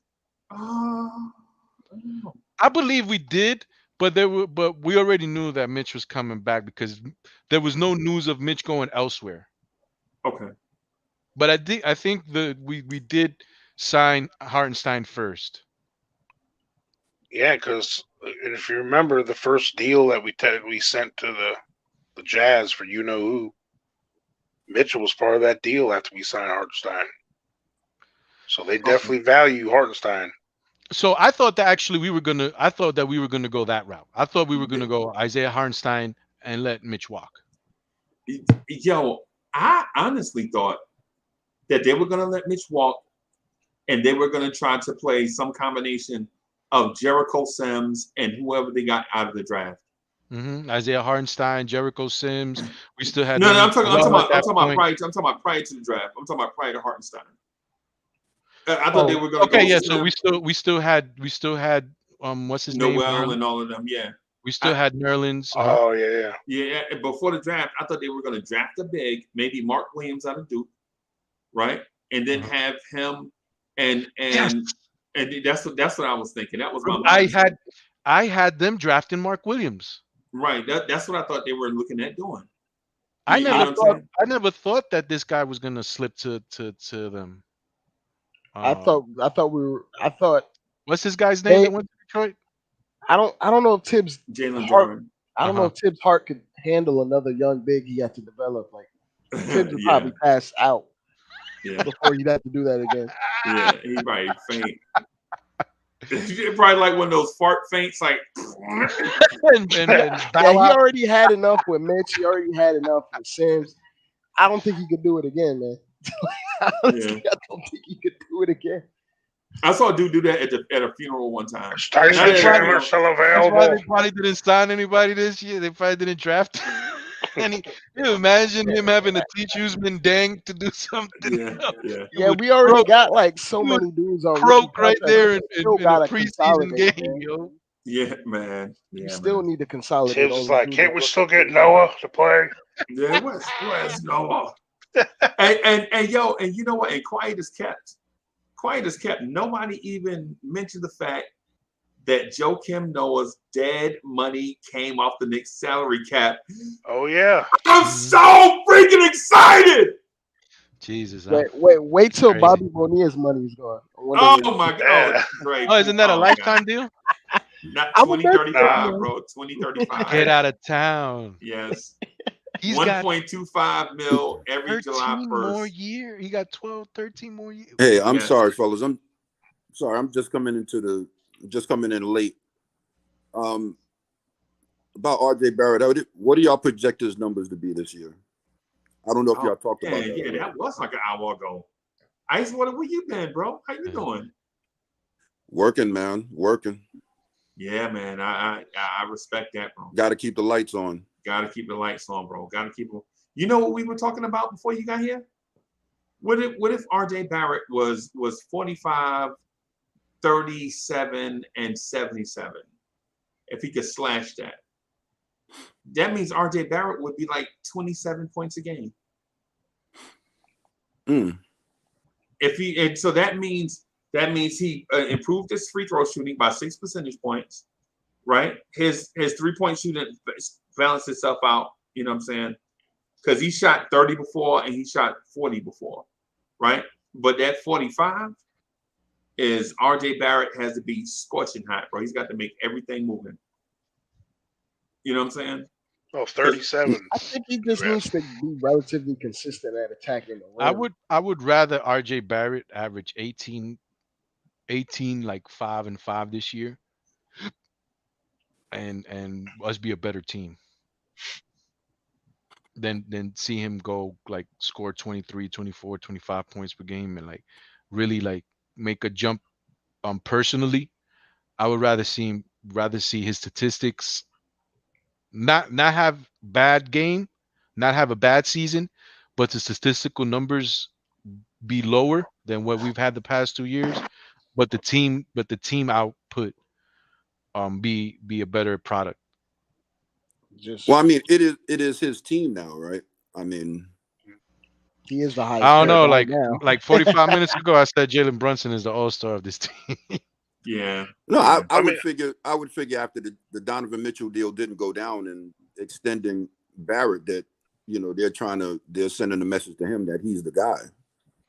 I don't think the Knicks, the way they've been working, I don't think the Knicks work like that. I don't think they say you're the guy or you're the guy. I think they say we're all in this together. Like I don't know, man, because there's they not one signed. guy. Like the Mm. guy is Tom Thibodeau. You know what I'm saying? I Like mean, you they want to didn't talk pay him about as the the guy, technically. I mean, yeah, he's still the highest paid guy on the team, though. Technically, Yeah. I think him and this year, I think it's Jalen Brunson by $1 million. I think Jalen Brunson's getting 27.5. RJ Barrett's getting 26.75. I mean, he's still on his rookie deal. Next year, his money kicks in. Oh yeah. That's true. But that's true, Dre. That's true. You're absolutely right. Let me say this though. Notice Jalen Brunson signed his deal, and there was a press conference. Mitchell Robinson signed back with the Knicks. Nothing. RJ Barrett signed his extension. There's a press conference. There's a hierarchy being established. Yeah. You said there was a press conference for RJ Barrett? Yeah, it was today. Earlier. Oh, that was what it was? Oh, okay. Yeah, that's something, whatever that was. I mean, it was I like saw him say something, but I thing. thought he went to like his mother's school and talked there. I don't know. No. I did see McNutt talking to him. There was Monica McNutt and the whole Knicks brass was there. I really didn't get into it, man. It was just a little fluff piece. That's all. Yeah. But notice Mitchell Robinson didn't get a press conference. Mitchell Robinson is the. You remember the Adams family? You remember Mr. Robinson is just the lurch of the family. Yeah. Yeah. Yo, y'all remember that Hartenstein press conference? That was fire, right? Oh, wait a minute. It never happened. Yeah, he didn't get a press conference either. Right. It's that $100 million. Because it was stupid the last time they did that with Fournier and what's his name. Yeah. They look stupid. Did do that. Oh, they did do that with Yeah. Why would you go do that? Like they were presenting something. Yeah. Nick's PR was Nick's PR, man. Look at this Doodoo Brown. Nick's PR is the GOAT, bro. You know what I'm saying? But and then think about this too. The Jalen Brunson thing is a big to do. The RJ Barrett thing is a big to do, right? And even today or the past couple of days, and let me shout out to the survivors of September 11th, everybody that sacrificed so much to make sure the city was safe for September 11th. Man, I always gotta shout out, man, the first responders and people that put their lives on the line so that others can walk around and be jerks. You know what I'm saying? Or whatever. I was living here in Costa Rica. They are. I was already living here in Costa Rica when that happened. I remember watching it over the TV. Wow. I think I was watching the news when the second one hit. Man, like everybody else, right? Like everybody's like saw the second one on the news and stuff. Yeah. Yeah, but shout out to and you know who was the headline of that piece today, Eddie C? Mm-mm. The headline player of that Knicks piece, like the Knicks visited the fire department and all that stuff. The headline of that, the Knicks star player was Julius Randle. Nice. Not looking in the camera. This is Julius Randle. You know, as a part of the Knicks organization, you know what I'm saying? We appreciate it. Are you serious? All looking down. Yeah, Randle, look in the camera, man. Stop being so damn shy. He's shy. He's really shy. He's a shy. Man. He's like passive aggressive type. You know what I'm saying? He's like a shy, like tough. Like I don't even know what he is, man. Julius Randle does that thing where if you catch your dog doing something they're not supposed to do, yeah, and they look at you, and then they look down, and then they go out the room. Yeah. Like they were just nosing through the trash and went everywhere. My dog. What did you do? And they're like, my dog. Sometimes she be throwing up in the front, right? She throw up a little something, and she comes. She got a tongue sticking out. She just looks at me like, And I was like, damn, you did it again. I don't even know why she does. Like bullies do that, yo. Yeah. They just do that for no reason. Like once in a while, they just regurgitate stuff. Yeah, just Comparing recycle, Randall bro. to- You know what I'm saying? You gotta, you know what I'm saying? We gotta protect the planet, bro. We We gotta just did him recycle. dirty, but oh well. Yeah, you know what I'm saying? I didn't know that. I didn't know that he was. I didn't know that that was his manner. Like that's what he did. Like yeah, down south they call it shame face. Like he ain't scared of nobody, but he just don't like that eye contact thing. that's weird. You know what I'm saying? He's socially awkward. There's lots of Yeah. people That's what it has to be, bro. Because like I'm like a look a guy in the face type of guy. You know what I'm saying? Like like it Some is. guys aren't Like, comfortable you know what I'm saying? It is what it is. Like in the spotlight like that. Yeah. But the thing is, he Like in high school he was a I guess- top 5 rated high school player. You I know? guess I'm So just so stupid. I'm oblivious to nervousness or whatever the case is. Like and it's that social and it's like- anxiety is real. there's some guys that don't like Yes. it, but they will face the music. Like Derek Jeter does not like the drama at all, but he will sit there and answer. But the he questions. talked the other day, and he talked just fine when he was talking about Aaron Judge. yeah, but he's got basic charisma. You know, like Yeah. Yeah, Like no. I'm saying like he doesn't like drama, but if it happens, he will address it head on and get it about the way, Yeah. and like not have he won't avert his eyes or not. Yeah. answer Is that you know who directly. people? You know when the people that are like that, the glue type guys, people. Yeah. You know what I'm saying? Like in an environment, there's people that are either dominant people, there's people that are alphas, there's people that are betas, and then there's people in the middle who are just glue guys. Right. You know what I'm saying? And the glue guys really don't have that anxiety type like that. Like, Nah. you know, they don't really go up or go too down. You know what I'm saying? Like, They don't really care. I'm fucking like, you know I'm who's fucking like that, bro. Like, huh? You know, y'all remember that receiver from the Colts, Marvin Harrison?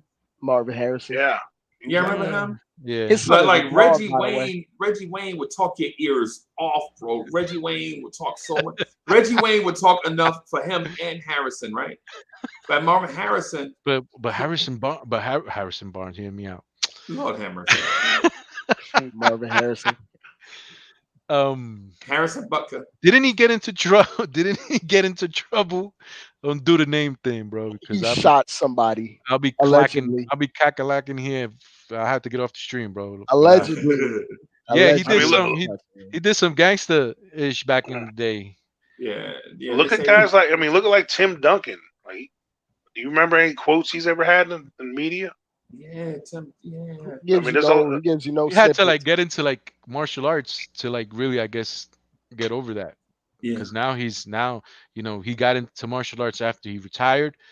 He grew out his hair. He got some dreads now. He's like, Yeah. ain't giving a F about nobody. You know what I'm saying? Yeah. He turned down the Spurs coaching job. Remember that? Right. He Yo. coached the Spurs for one game. Low key. He was like, "Nah, I don't like this." Yo, low, He just left. yo, but low key, I would have loved to have Tim Duncan coach a team. Oh yeah. I think Yeah. he would be awesome. I'm just looking on here. They said the league is investigating Anthony Edwards. Anybody know anything about that? I because want to. He said something homophobic homophobic on his Instagram story, which probably he was trying to put on his close friends, but he said something homophobic on his Instagram story. Oh, okay. Yeah, that was and dumb. it got out, You and then can't. he apologized for it on Twitter. Young guy stuff. Yeah, you It can't. was wrong. You can't do that. That's like nowadays. That's like the mafia. You really can't mess with the Yeah. LGBTQ. He's just lucky What that is he's it? very Eddie, what is talented. it? Wait, Trey. What? Uh, Eddie, what is it? What LGBTQT? I don't know. The Alphabet Boys, man. Alphabet Boys. I thought Eddie C was gonna be like, you can't mess with ESPN. I don't know what the G stands for, but It stands for gay. okay, so yeah, that's right. LGBTQIA. So I was saying it right. That's like It's- the main. What's the really? that's the Can you main please tell me the alphabet. real term? Yeah, How do you say it for real? it's lesbian, bi, gay, queer, and transsexual. Transgender, coach. Transgender. Transgender. I said Yeah. trans. I'm sorry, I didn't say the whole word. QIA and intersex and asexual is also It's LGBTQ. LBGQT. IA. How is it again? Now. No, Q was the last one. Everyone would shut up. I'm telling you. It's LGBTQ. LGBTQ. Okay. LGBTQ. Yeah, LGBTQ. NCAA. Yo, and shout out to all our members of that community as well. Yeah, man. definitely. Oh, You know what I'm sure. saying? Yeah, shout out to them, man. We all and y'all can tell by the panel. This I got panel, love just for tell by everybody. this panel here that all of us are different. Ages, heights, weights, financial background, all of it is just different. Well, As long the as weight, you, I think as the long weight as you're a department Knicks we're all fan, pretty similar. But everything else. We're all blue and orange. Whatever you do in your own private times, your own business. as long as you're a Knicks fan, you're good. Boom. That's it. Boom. Yeah. Yeah, man. So Icewater, you wanted to get into I think you wanted to get into the RJ thing, right? About what the expectations for RJ Barrett are. And so what we were talking about before you got here is honestly, we don't have a real expectation, but we had some things that we would like to see based on what he said he had been working on in the offseason. So he had said he had been working on free throws, finishing at the rim, and ball handling. And so while we're not saying that we want him to average 30 points a game, we would like to see him implement those things that he worked on during the offseason. Mm-hmm. Yeah, no, I agree. I don't know. Me personally, I just think RJ. Me personally, I think this is his team based on the fact that the deal didn't go down and he was an integral part, supposedly, of the deal. Okay, I think it's his team now, and I expect to see an all-star season from RJ Barrett. Based on what? Based on the fact that it's his team now, he should be everything should be flowing through him. Okay. I feel like even if he, just like the other gentleman was saying, he doesn't have to average, astronomical numbers. But if his play should affect winning, let's put it like that. Well, in order for him to be a star, and pardon my, I watched Independence Day last night, so I'm using galactic references for some reason. But in order for him to be a star, doesn't he have to put up star-like numbers? Well, if the Knicks record is significantly better, and he's playing well, I think he could be an all-star. Yeah, because think about it. If the Knicks are playing well, right? If the Knicks are playing well, why not Jalen Brunson making an all-star team? Because he would be the difference. Because RJ Barrett was one thing one time. Jalen Brunson comes and the Knicks have a winning record. Shouldn't you attribute that to Jalen Brunson? You can attribute it to him. I agree. I'm just saying I think you would have to consider RJ Barrett as being the top player on the team. And that's just my opinion. Based on everything that went down, RJ Barrett should be the guy. I really would like for our team to be like the Atlanta Hawks team that had the 4 All-Stars. That's what I would really love for our team to be. A team that is not built on stars, but is built around good basketball play. I was trying to get like the numbers for these players, but I can't find them. Like just to see how much did they really score, or how much did they really rebound, or how much assist each player had. To see if that equated to like, were these guys all-star because they all scored 20 points? Because the 4 of them is, check it out, Al Horford, Paul Millsap, Jeff Teague, and Kyle Korver. I don't know, but that doesn't scream to me like any of them scored 20 points per game. Right. But those guys never made it out of the second round. Yeah, I knew he was gonna come away with that, but it's I think it's a step forward. Like if the 4 guys that we have, the Brunson, the RJ Barrett, the Julius Randle, play well, I guess that's 3. But if they play well and we can get somebody else to play well with them, maybe Mitchell Robinson, somebody like that. I think they also benefited that year. There was a weak pool in the East of 4s and 5s. Yeah. But if Has Tibbs ever coached a team like that where everybody shared the wealth? And no. He's never coached a team like that. I don't think that's his style. Where Tibbs has one guy that's gonna be the man. Right. No, I mean, even though Rose was the guy, they still played team basketball. But everything flowed through. But they flowed it to one guy. Yeah. I mean, with Randle, the year Randle, had a career year, everything flowed through him. They funneled everything to and how? So then, how about the Detroit Pistons team that won championships that way? That wasn't a Tibbs team, though. You saying? No, but I'm talking about the team, like the construction of the team, like where I'm trying to go with the like spreading of the wealth. Yeah, you mean like the Reggie Miller Indiana Pacers, like the Reggie Miller Indiana Pacers, where everybody it was Miller, it was Jackson, it was Ed Davis, and it was Rick Smits. Rick Smits, nice. I agree with you, but I just don't. Anthony Davis, and Dale Davis.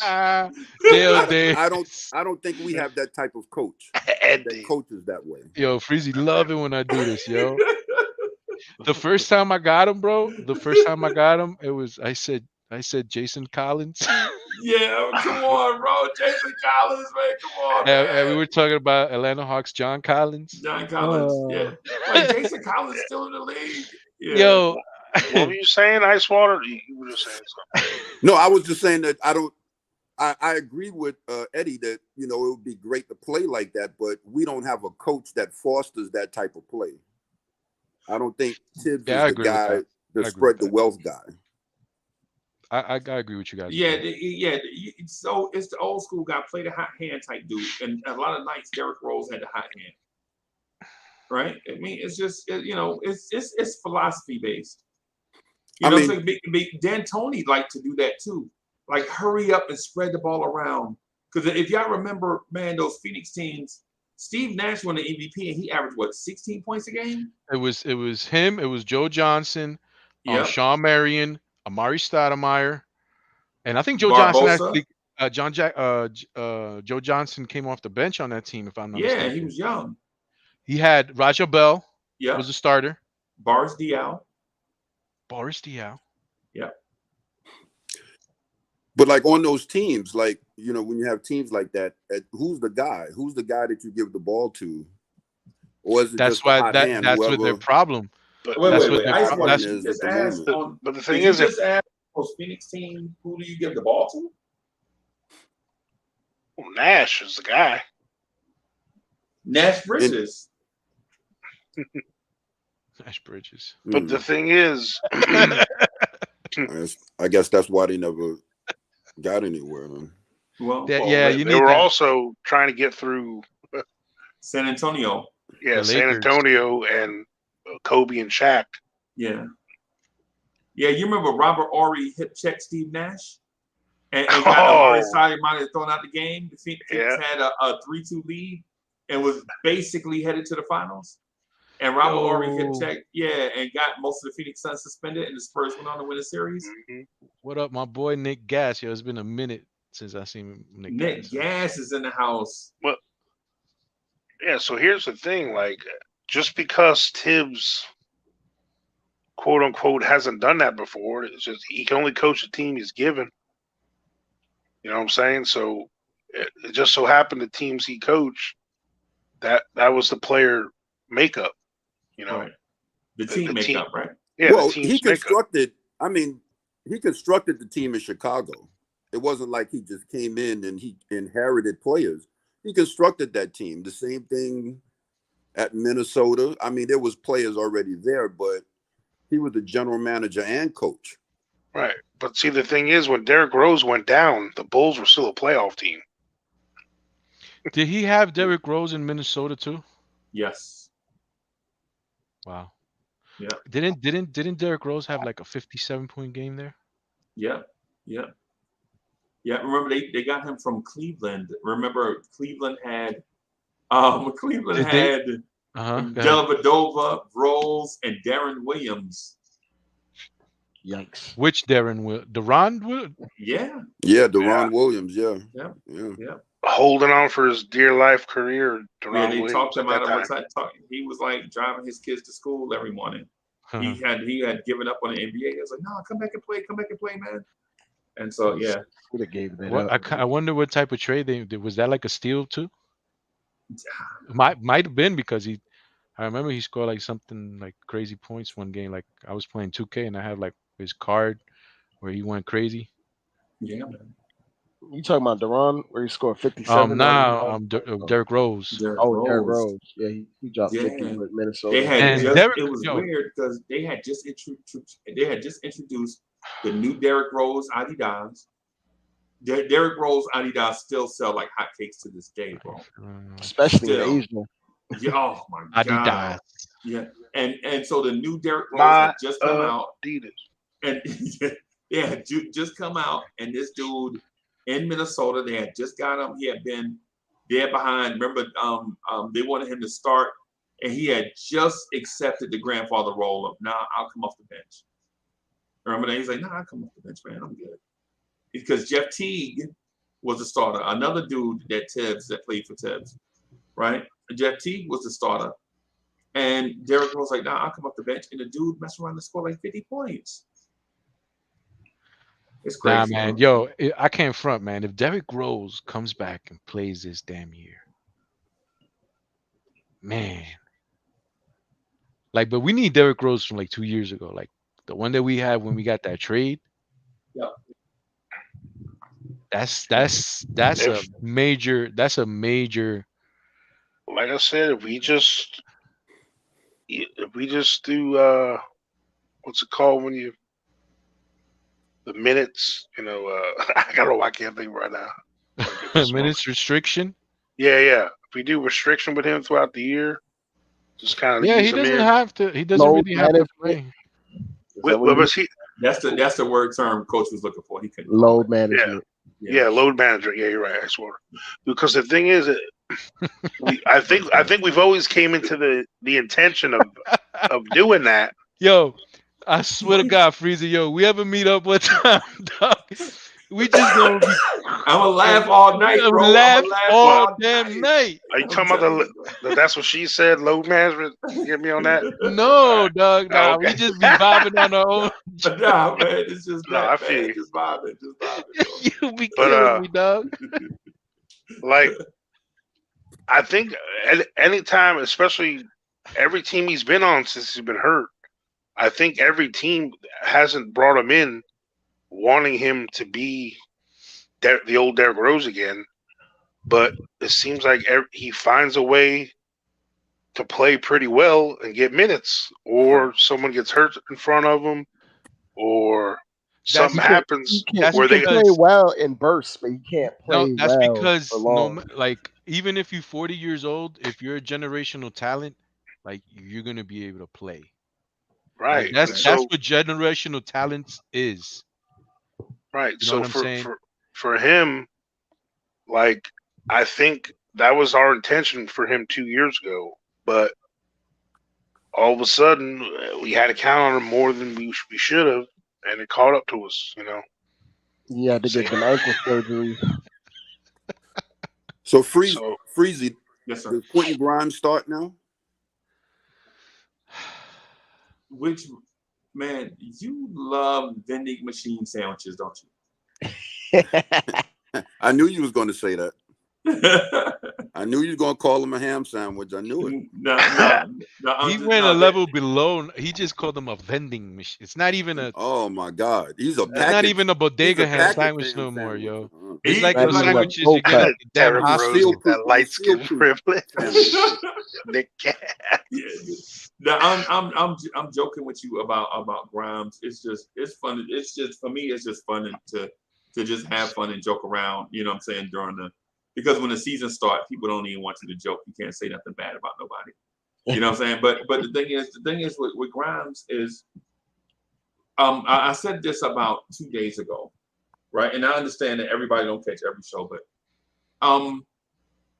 I would prefer Fournier start out the gate and then Grimes take over right around during the holidays. You know what I'm saying? And I know some people will say, well, why not just start them out the gate?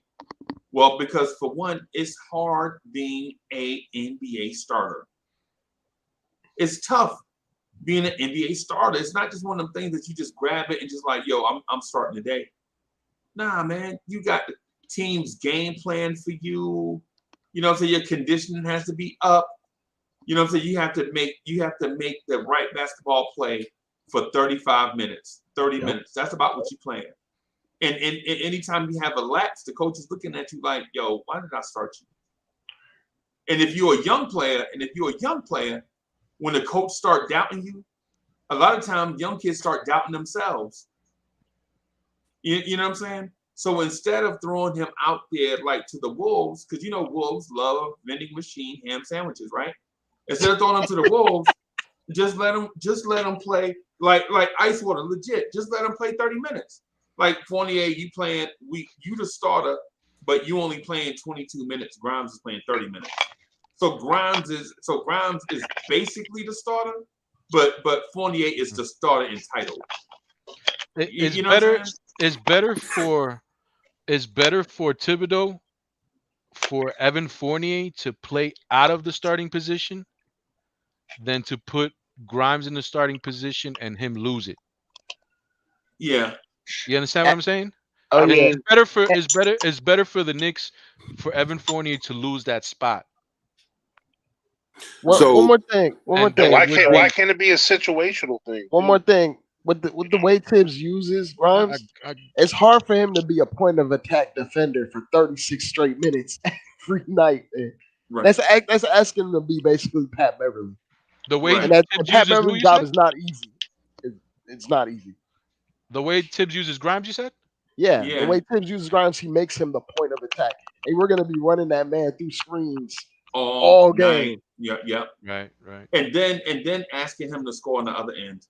Yeah, and then that's exactly the reason why RJ's efficiency isn't ideal, because we're asking him to guard team's number one wing guy every single night. That's what we ask of him. And then we ask him to come back down on the other end without a point guard to put up efficient numbers.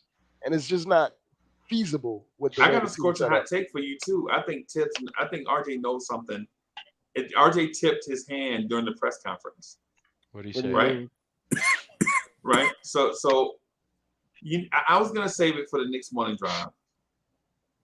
Oh no. Well, now you done tease us with it. Now you got to. Yeah, don't tease me.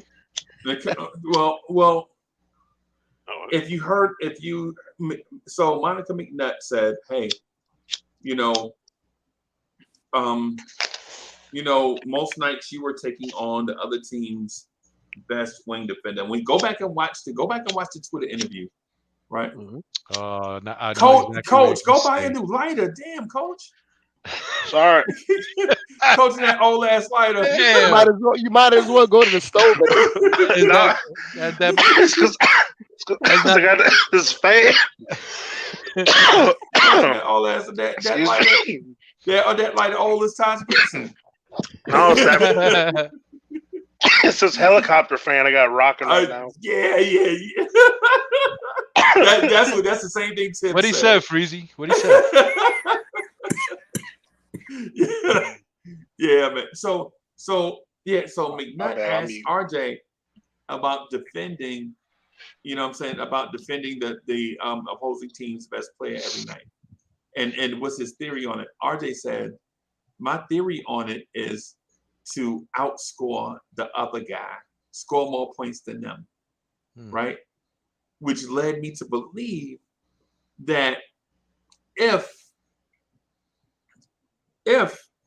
RJ is thinking that now, he was told in the exit interview that he won't be the primary wing defender next season and to work on his offense, to work on scoring, right?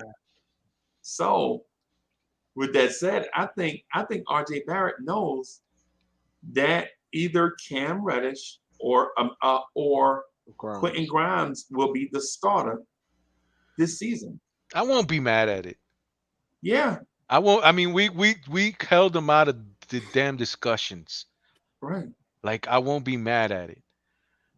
But then you have to. The two things either have to happen. You either have to find Fournier a new home, or you have to make him a key component in the at the three, I the three or ain't the two mad at you. Yeah. off the bench. Yeah. Like, Yo, he has to be important. hey, so Eddie C, let me ask you this. What have you seen Evan Fournier in Knicks related all summer? Absolutely nothing. You have not seen Evan Fournier's face in Knicks related Eurobasket. stuff. In Knicks related stuff all summer. Mm-hmm. Isn't he playing for his Euro team? Yeah. A lot of teams, a lot of players do, bro. Yeah, A lot of players Giannis do. is out But there. you think the Luka. Bucks are holding Giannis out of Milwaukee Bucks promotion? So what you trying to say, that he's gone? Like, I'm saying the die is already cast. The future is now, right? Like, if you read the tea leaves, like say for instance, is Euro basketball still going on? I think so. Didn't like Yeah, it's like I think they're in Jokic the just lose, I think.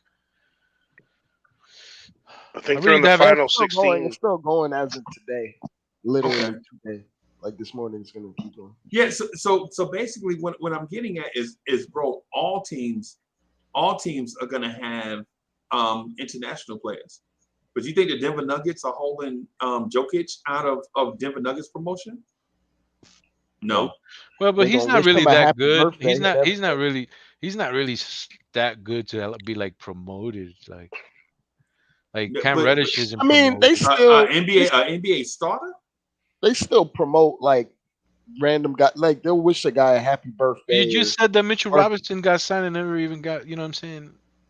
And he's like, we know he's gonna start. Yeah. I don't know. Yeah, I'm saying, man, I think RJ leaked it. First of all, hey, thank you, RJ Barrett, for shouting me out, because RJ Barrett said, What did he say? so he said that there are fans out there that have been fans since 1974 that showed him love. Oh my god, Yeah, so he talking about me, right? man! So yeah, RJ Barrett said my name. No, I'm just kidding. Freezing I'm with just kidding. basketball referencing RJ Barrett since it was like second grade. Yeah, man. Yeah, man. And so, but the thing is you hadn't seen anything Knicks related with Evan Fournier on it at all. And I think RJ let the cat out of the bag. I think RJ said, yeah, I'm focusing on offense this year. Because as a matter of fact, Coach, they said, what are you working on? And he made no mention about defense. He said ball handling, finishing at the rim, and free throws. Check out what this guy Jay Busby says. He says, Freezy, I thought he said that BB was scoring more than the other, and he can't deal with being scored on and not him outscoring his opponent. I think that's what he said. I think he said scores more than the other, and he can't deal with being scored on and not him being outscored or him not outscoring his. So he's like, I'm gonna guard you, but even if you score on me, I gotta get you. Okay. Yeah, and now that you mentioned it, Jay Busby, now that you mentioned it, I do recall him saying that if somebody dropped 30 on his head, he can't sleep. So you might be right. So Jay Busby might probably right now that I think back to it. I think you're right. Because he did say, what about if somebody, he's like, if somebody scored 30 on me, man, I can't even sleep that night. So yeah. Yeah. Jay Busby, you're right. Jay Busby is But right. I still won't be mad at it. Like, if coach makes the decision to start Grimes, which I wouldn't bet on it. Like, if I'm betting, gun to my head, I'm not. I think Evan Fournier starts the season. I hope not. Ice Water, what you thinking, bro? Yeah, he might not be here.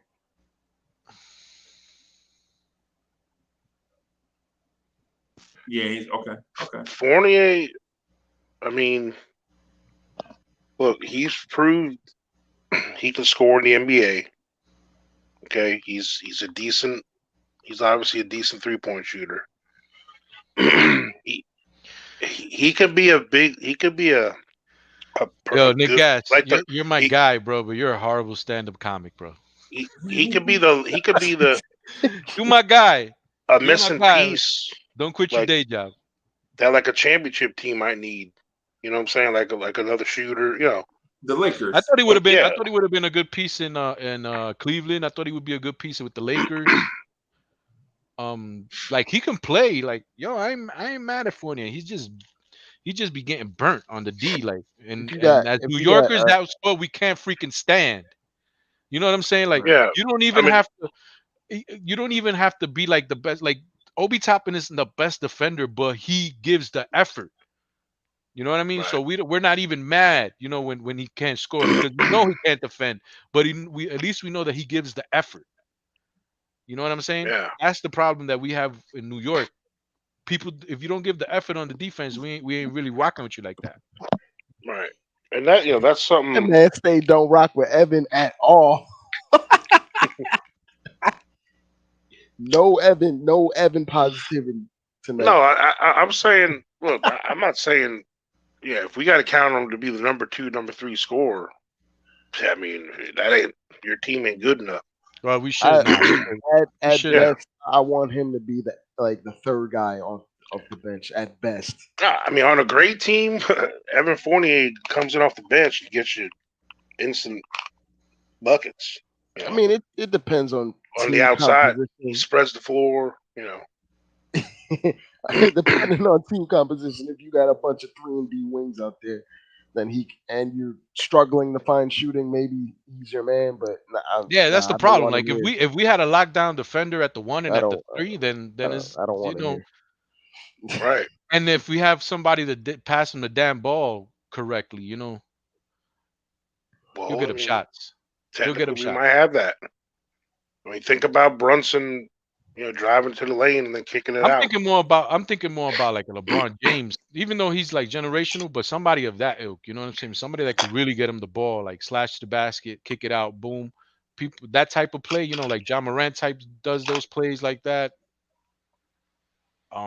That's a good guy to have on your team. I mean, we talking like we see teams that throw out guys like Bogdanovich on the Jazz, and they're relatively not good defenders at all, but they're pretty good. Oh my God, I can imagine stay right now.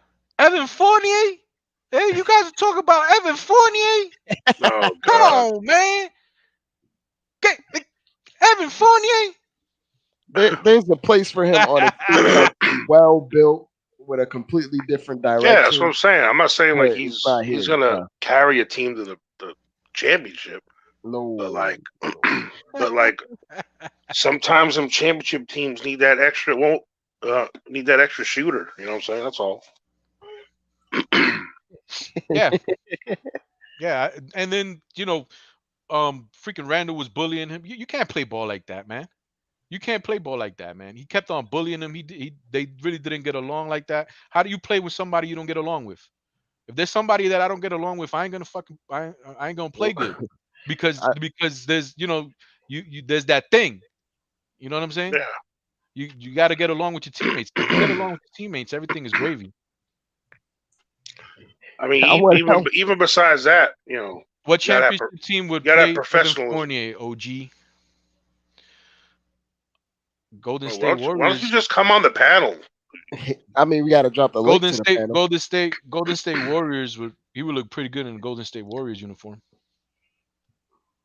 But that's because they know how to hide someone like him.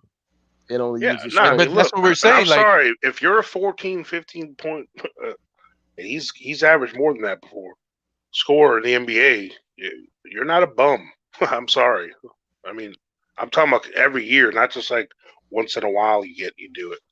I mean, he's been a consistent. Teams wanted Buddy Hield, and he can't play a lick of defense. Right. All he does I don't get the Buddy Hield. I don't get the Buddy Hield. Just like a really good defender, will always have a job. A guy that can shoot is always going to have a job.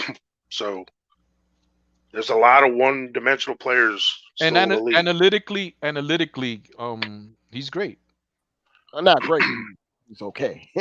I don't know about I mean, great. yeah. I put it this way: he wasn't the reason we lost a lot of our games. I put it, you know what I'm saying? Yeah, because let Tibbs me was let sitting me his ass just on the bench.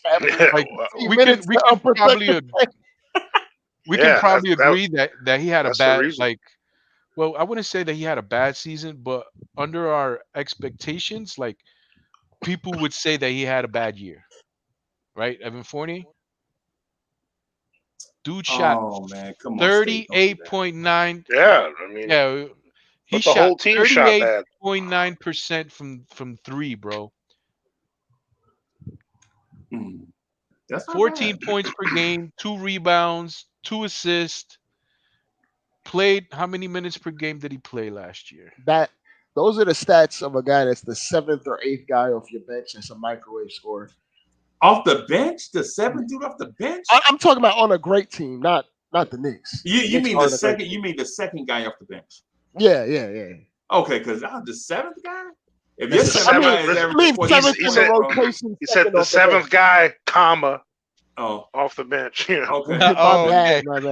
The 7th guy in your rotation, the second like the guy off the bench. Basically out the league. not that. But it's look, he's the kind of player, if he's put in a good situation, his number is going to look a lot better. And all the stuff that I was saying. That's all I'll give him credit for. The chemistry with Julius Randle, the way he was kind of like treated, you know what I'm saying? A little bit, like a little outsider. He shoots basically 80% from the free throw line. He shot 70% last year. Like all those things, it's part of. Not to say that he's a Kyle Korver or a JJ Redick, but you see there are functional parts and like functional reasons why you would have someone that can shoot that well on your team. But they have to be utilized correctly with 3-and-D players and guys. Yeah, he needs to be this team's Steve Novak. We don't have that here. So I'd rather have Grimes or Cam take all those minutes. I mean, look at when we were winning all them games and Steve Novak was coming in banging them. Yeah. Pretty much, yeah. When D'Antoni was calling Orange, I remember D'Antoni used to call Orange from the Orange. You could just see Carmelo sucking his teeth. Gotta pass it to Novak. Yeah, and Novak played like 17 minutes per game, and he scored like 12 points per game. Yeah. Nah. He ain't scored that much, but I think he was a double. He was a double-digit scorer. I'd have to see that. Matter of fact, I'm about to look it up right now. I'll check it out. I'm right on the page, buddy. I'm right on the page. Yeah. 8.8 at his peak. And how at 18 minutes, that's a good percentage, bro. But like, if you look up JJ Redick's like Sixers numbers or his late Clippers numbers, not his Orlando numbers. Don't look at his Orlando. Not those. JJ Redick he's a little bit more of a complete player. I mean, he's not a passer. He's not a defender. He's not a rebounder. He's just a very efficient scorer, and he moves off ball. Man, no, he was an underrated all-around basketball player. He has a high IQ, but he didn't have the physical parts to do the things that you would want from your average 2-guard outside of the shooting. Like he played pretty old. I mean, because shooting carries a very long way in this league, especially how it was progressing. So I think one of the young kids could do that what Fournier did though. Yeah, that's what I agree too. Grimes. Yeah, I think he can do that. That's why Grimes quickly and Reddish. Quickly and Reddish, I think, could be in that 37, 38, 39 point percentage thing from three. I think Grimes is doing that on high volume anyway. Around the trade deadline, he'll be more valuable. Evan Fournier can probably get us a first-round pick around the. I don't know. Yeah, for a 28, a 29, like a Phoenix Suns need. Is the Phoenix contract for next year? Is it like a team option or what? Cottonmouth.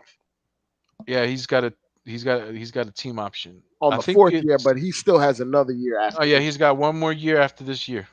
Yeah, so he's basically like a half year, and then he's an expiring contract. No, he has another year after this one. Right, like I said, at the trade line, you can get rid of him. Then you have half a year, and then he's an expiring contract. Oh, So the okay, team, gotcha.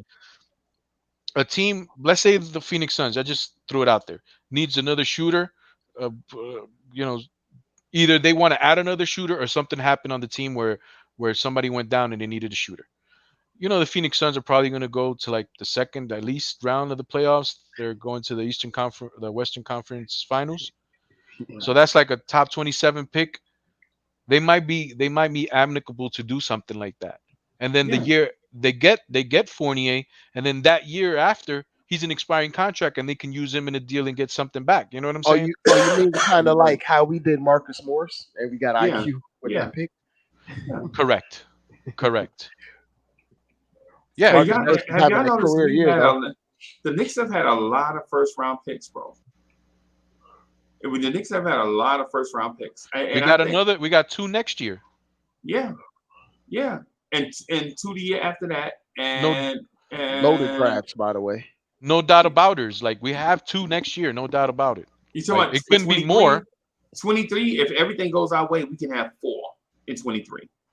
If everything goes, if Detroit makes the playoffs, if Washington makes the playoffs, then we also have Dallas's pick, unless Dallas finishes in the top 5, and we don't think that's going to happen, right? And then we have our own, right? I don't think that's gonna happen, but I think they're gonna regress. Yeah. And then I don't think it'll be weird if we get a top 22 pick, top 23 pick from that Dallas situation. Yeah. And that's good money right there.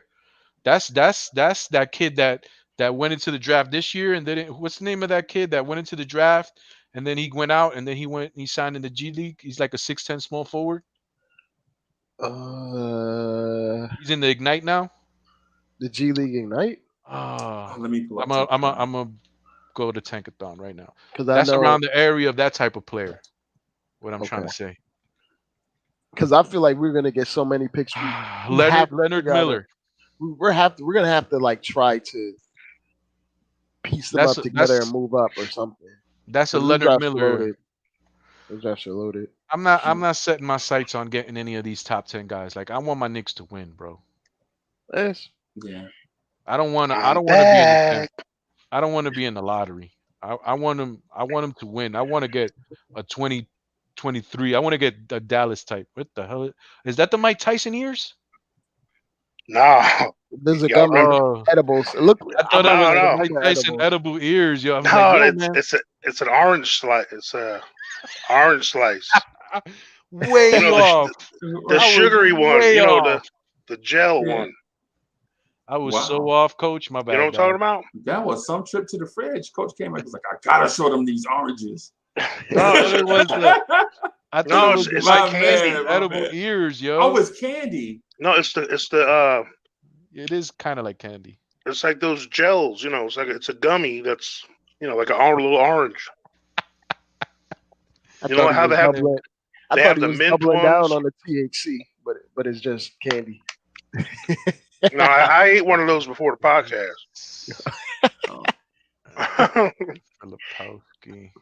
Like, I feel you, Eddie. Sally said the Dallas one's the second round pick. No, it's not, bro. The Dallas pick is top 5 protected. What you said, Dre? Like, I feel you, Eddie, but I'd feel you. I'd want to compete, but I'd rather do it under the fact that we're doing it with a bunch of younger guys on their rookie contracts or their second contract. I'd rather not. Nah, man. I want to win. I want to freaking win. I don't want this half. I don't want to tank. I don't want. But doing it half and half is what you're. Yeah, we can't do half and half. If you're trying, we're moving off that though. Like, there was a point in time where we had 2 teams on our team. There was like an old team and there was a young team. So I feel like we're agreeing, but it's more blending now. We're just kind of viewing what this roster is. We're agreeing, but the way we view this roster is a little bit different because I think there's the still only technical old guy we have is Rose. Made to like Fournier can't be on this team, in my opinion. If you're trying to do what you want to do, like, I don't think he should be here. But there's a difference between. Okay, there's a difference between saying, okay, I don't want this guy on my team because I want these other guys to play, That's and then fine. and then saying, I don't want this guy on my team, but how do I get him off my team in a smart manner? Okay. How do I get assets? Because at the end of the day, that's how it is, right? It's this ain't like, yo, nah, you suck. I'm gonna I want to clear pick minutes somebody. and I'm get gonna value pick somebody for the guy else we're moving. to take your spot because you suck, yo. You know what I'm No, saying? Like that's I not want this. to This I want is to clear space and get value for the guy that we're moving at the same time. okay. If it's So then possible. if that's the case, you can't just say like if he's there, you have to play him. Oh man, and the major advocate for this is here. Like you're definitely gonna lose this Oh, debate. Andy loves him some Fournier. You're Yeah, definitely gonna lose yeah. this Andy debate, Trey. loves some Fournier, bro. He's And ready for that Eurobasket too. Andy thinks y'all do Andy, Fournier wrong. I've been going up against these three guys. They all say that Fournier sucks, I and don't think Fournier sucks. I just think his I've been role the is. only one that's been singing his praises. Andy, What? go get him. Oh I do man, not think he sucks. I just said he wasn't a starter. I didn't say he was. I was the one that said he wasn't a bum, and giving him some credit for being a scorer. yeah. And then Oh, boy, states in chat like saying, "Get this guy off the thing." yeah, that's Fournier what is a State said. bum. That's what State say about everybody, bro. State say that about everybody. And I told him to get on the panel. Then You don't want the smoke. He don't want the you know what he don't sucks? want the coach You Malpica smoke. you know what sucks? Your picks on the fantasy all-time draft. That's what sucks. Yeah, yeah. I didn't even know about that. Yeah, But, man, we tried to do You it. know why it sucks We were is telling Freezy people the picked whole him time. for you. yo, Freezy Yeah. never be telling me nothing. Yo, he never hit me up. He'd be like, No, yo, Ed, that's not true. We was talking I'm the gonna whole do this, time. Ed, man. Like, Well, I'm I surprised have I even got into the 2K23. fantasy league. Hey, we should do the draft league over eventually. I had to call you guys and be like, yo, do I have a spot? No, hey, you know what? You guys are gonna try to start the league without me. And I could do not the fantasy football league. Not the fantasy football league. We're talking about the. I'm talking about everything. No. We're talking about we did that all NBA all-time draft thing. Yeah, No, I know. That's what I said. Yeah, I saw that. Nobody invited But no, me. I now that I have 2K23 I never now, get invited so to the party, bro. Like I Freezy think never invites me to eventually, the party. once we rock this last one, like the last half, I think we should do another 12 people again, and I can set it up where I can draft the guy you tell me, and we can put it right. We can do a draft right on 2K like that. So, like, the first pick was obviously Michael Jordan, right? No. It was No. Will Chamberlain. Michael Jordan was the 4th pick. Michael Jordan went 4, bro. What? Yeah. So tell me who 2 and 3 was. It was Wilt, LeBron. You serious? And Kareem, and Jordan, because is this like an all-time draft where they're playing in those years, or is? Well, this is the thing. It was told to us at the beginning that this one, the thing we were going to put it in at first, the app, like the algorithm, really, gave positive, points to like box score fillers, So like their stats is what drove the results of the. You want like an overall, like a Jokic type player, somebody to get you. Yeah, so the way like EG and Freezy a little bit, I think EG knew how the scoring system went. The way he explained it to us was, it basically goes by box scores, and then there's this algorithm in the computer, Yeah, but back in the days, they didn't. Like, it was like there was a point in time where they didn't even like do certain statistics. Yeah, but some of the old cats, they used to average 35 points, and Wilt with all them crazy numbers. Like JJ Redick said, they used to play against plumbers and and taxi drivers. No, and so basically, what happened is to surmise what happened is a lot of the old school players kept their same tendencies, but played in today's 3-point era. And so you would see guys be wide open and would not attempt a 3-pointer because it wasn't their tendency, because that's not how they were when they played. Right? And so you would see cats like Jerry West would be wide open from three, and even though he could make those shots, he didn't take them as frequent. Mm-hmm. They weren't because he played with Wilt Chamberlain. Why take a 30-footer when you could just dump it down low to Wilt? Or get it easy too. Yeah, and Jerry would kill you with the 15 to 18 footer anyway. Not Yeah. I mean, he you made guys long shots. Have you guys seen that series on HBO, the Lakers that thing series? That thing's great. Because have you ever like watched Jerry West's like film of how he used to get to his shots? And it was like the embryonic stage of Michael Jordan's mid-range game. Yeah. It was like the basics of what Michael Jordan did. Nice, Dre, yo, I like that terminology, bro. He was LeBron back then. He went to like. Wasn't that Oscar Robertson? No, I'm talking about like even before as that. Far as a winner, I'm not saying just like his all around play. Like he lost in the finals. What was it? 8 times? Yeah. Yeah, bro. He personally lost 8 times to the Celtics, the same team. Like his team. He would lose 4 years in a row, back to back to the Celtics. I'd be sick, bro. I'd be sick, man. Yeah. They did that until I think the Sixers won it one year, right. 68 or something. But you know what would really make you sick to your stomach? The Knicks had the best team in the NBA for 5 straight years and only won 2 championships. Yep. And so nobody talks about how we are the best team in the league for 5 years. They talk about those 2 championships.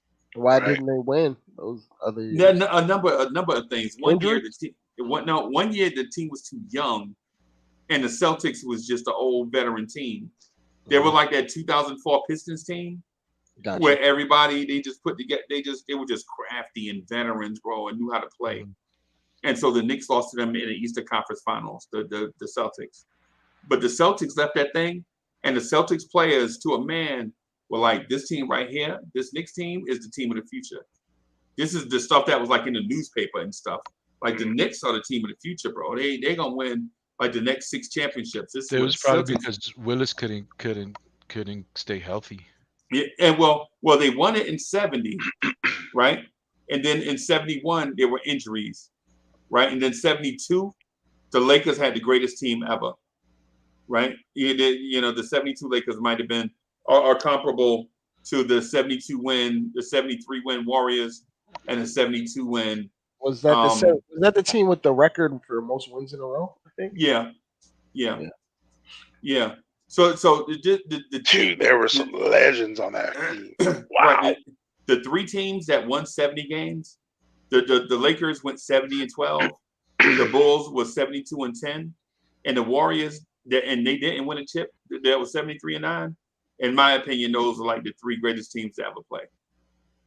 Right? But the most beautiful team, the most balanced team, was the 1970 New York Knicks. Yeah. They're like Eddie C, like all the stuff that you were saying, balance, scoring, team, defense, everybody contribute, everybody hitting free throws, everybody doing all these. That was the 1970 Knicks, bro. That team that you were describing about an hour ago, that was that team. They had today's standard of length too, for back then. Yeah. Like the size of everybody, like they were comparable to today's standards on length. Like for back then, that's crazy. Yeah, man. Like they had legit power forwards, big dudes. The wings were long. The guards were tall. Yeah. All right, man. So I'm gonna hit it. Yeah, I gotta get you, man, because my puppy just started whining. Coach, I gotta take out my dog too, bro. God dog it. Eddie, see, I told you, bro. I told you, man. What? You know what? I'm gonna have to fly down to Costa Rica next year. Dang it. Gots to, bro. Yeah, let me go, man. I gotta get out of here. All right, peace, everybody. Have a good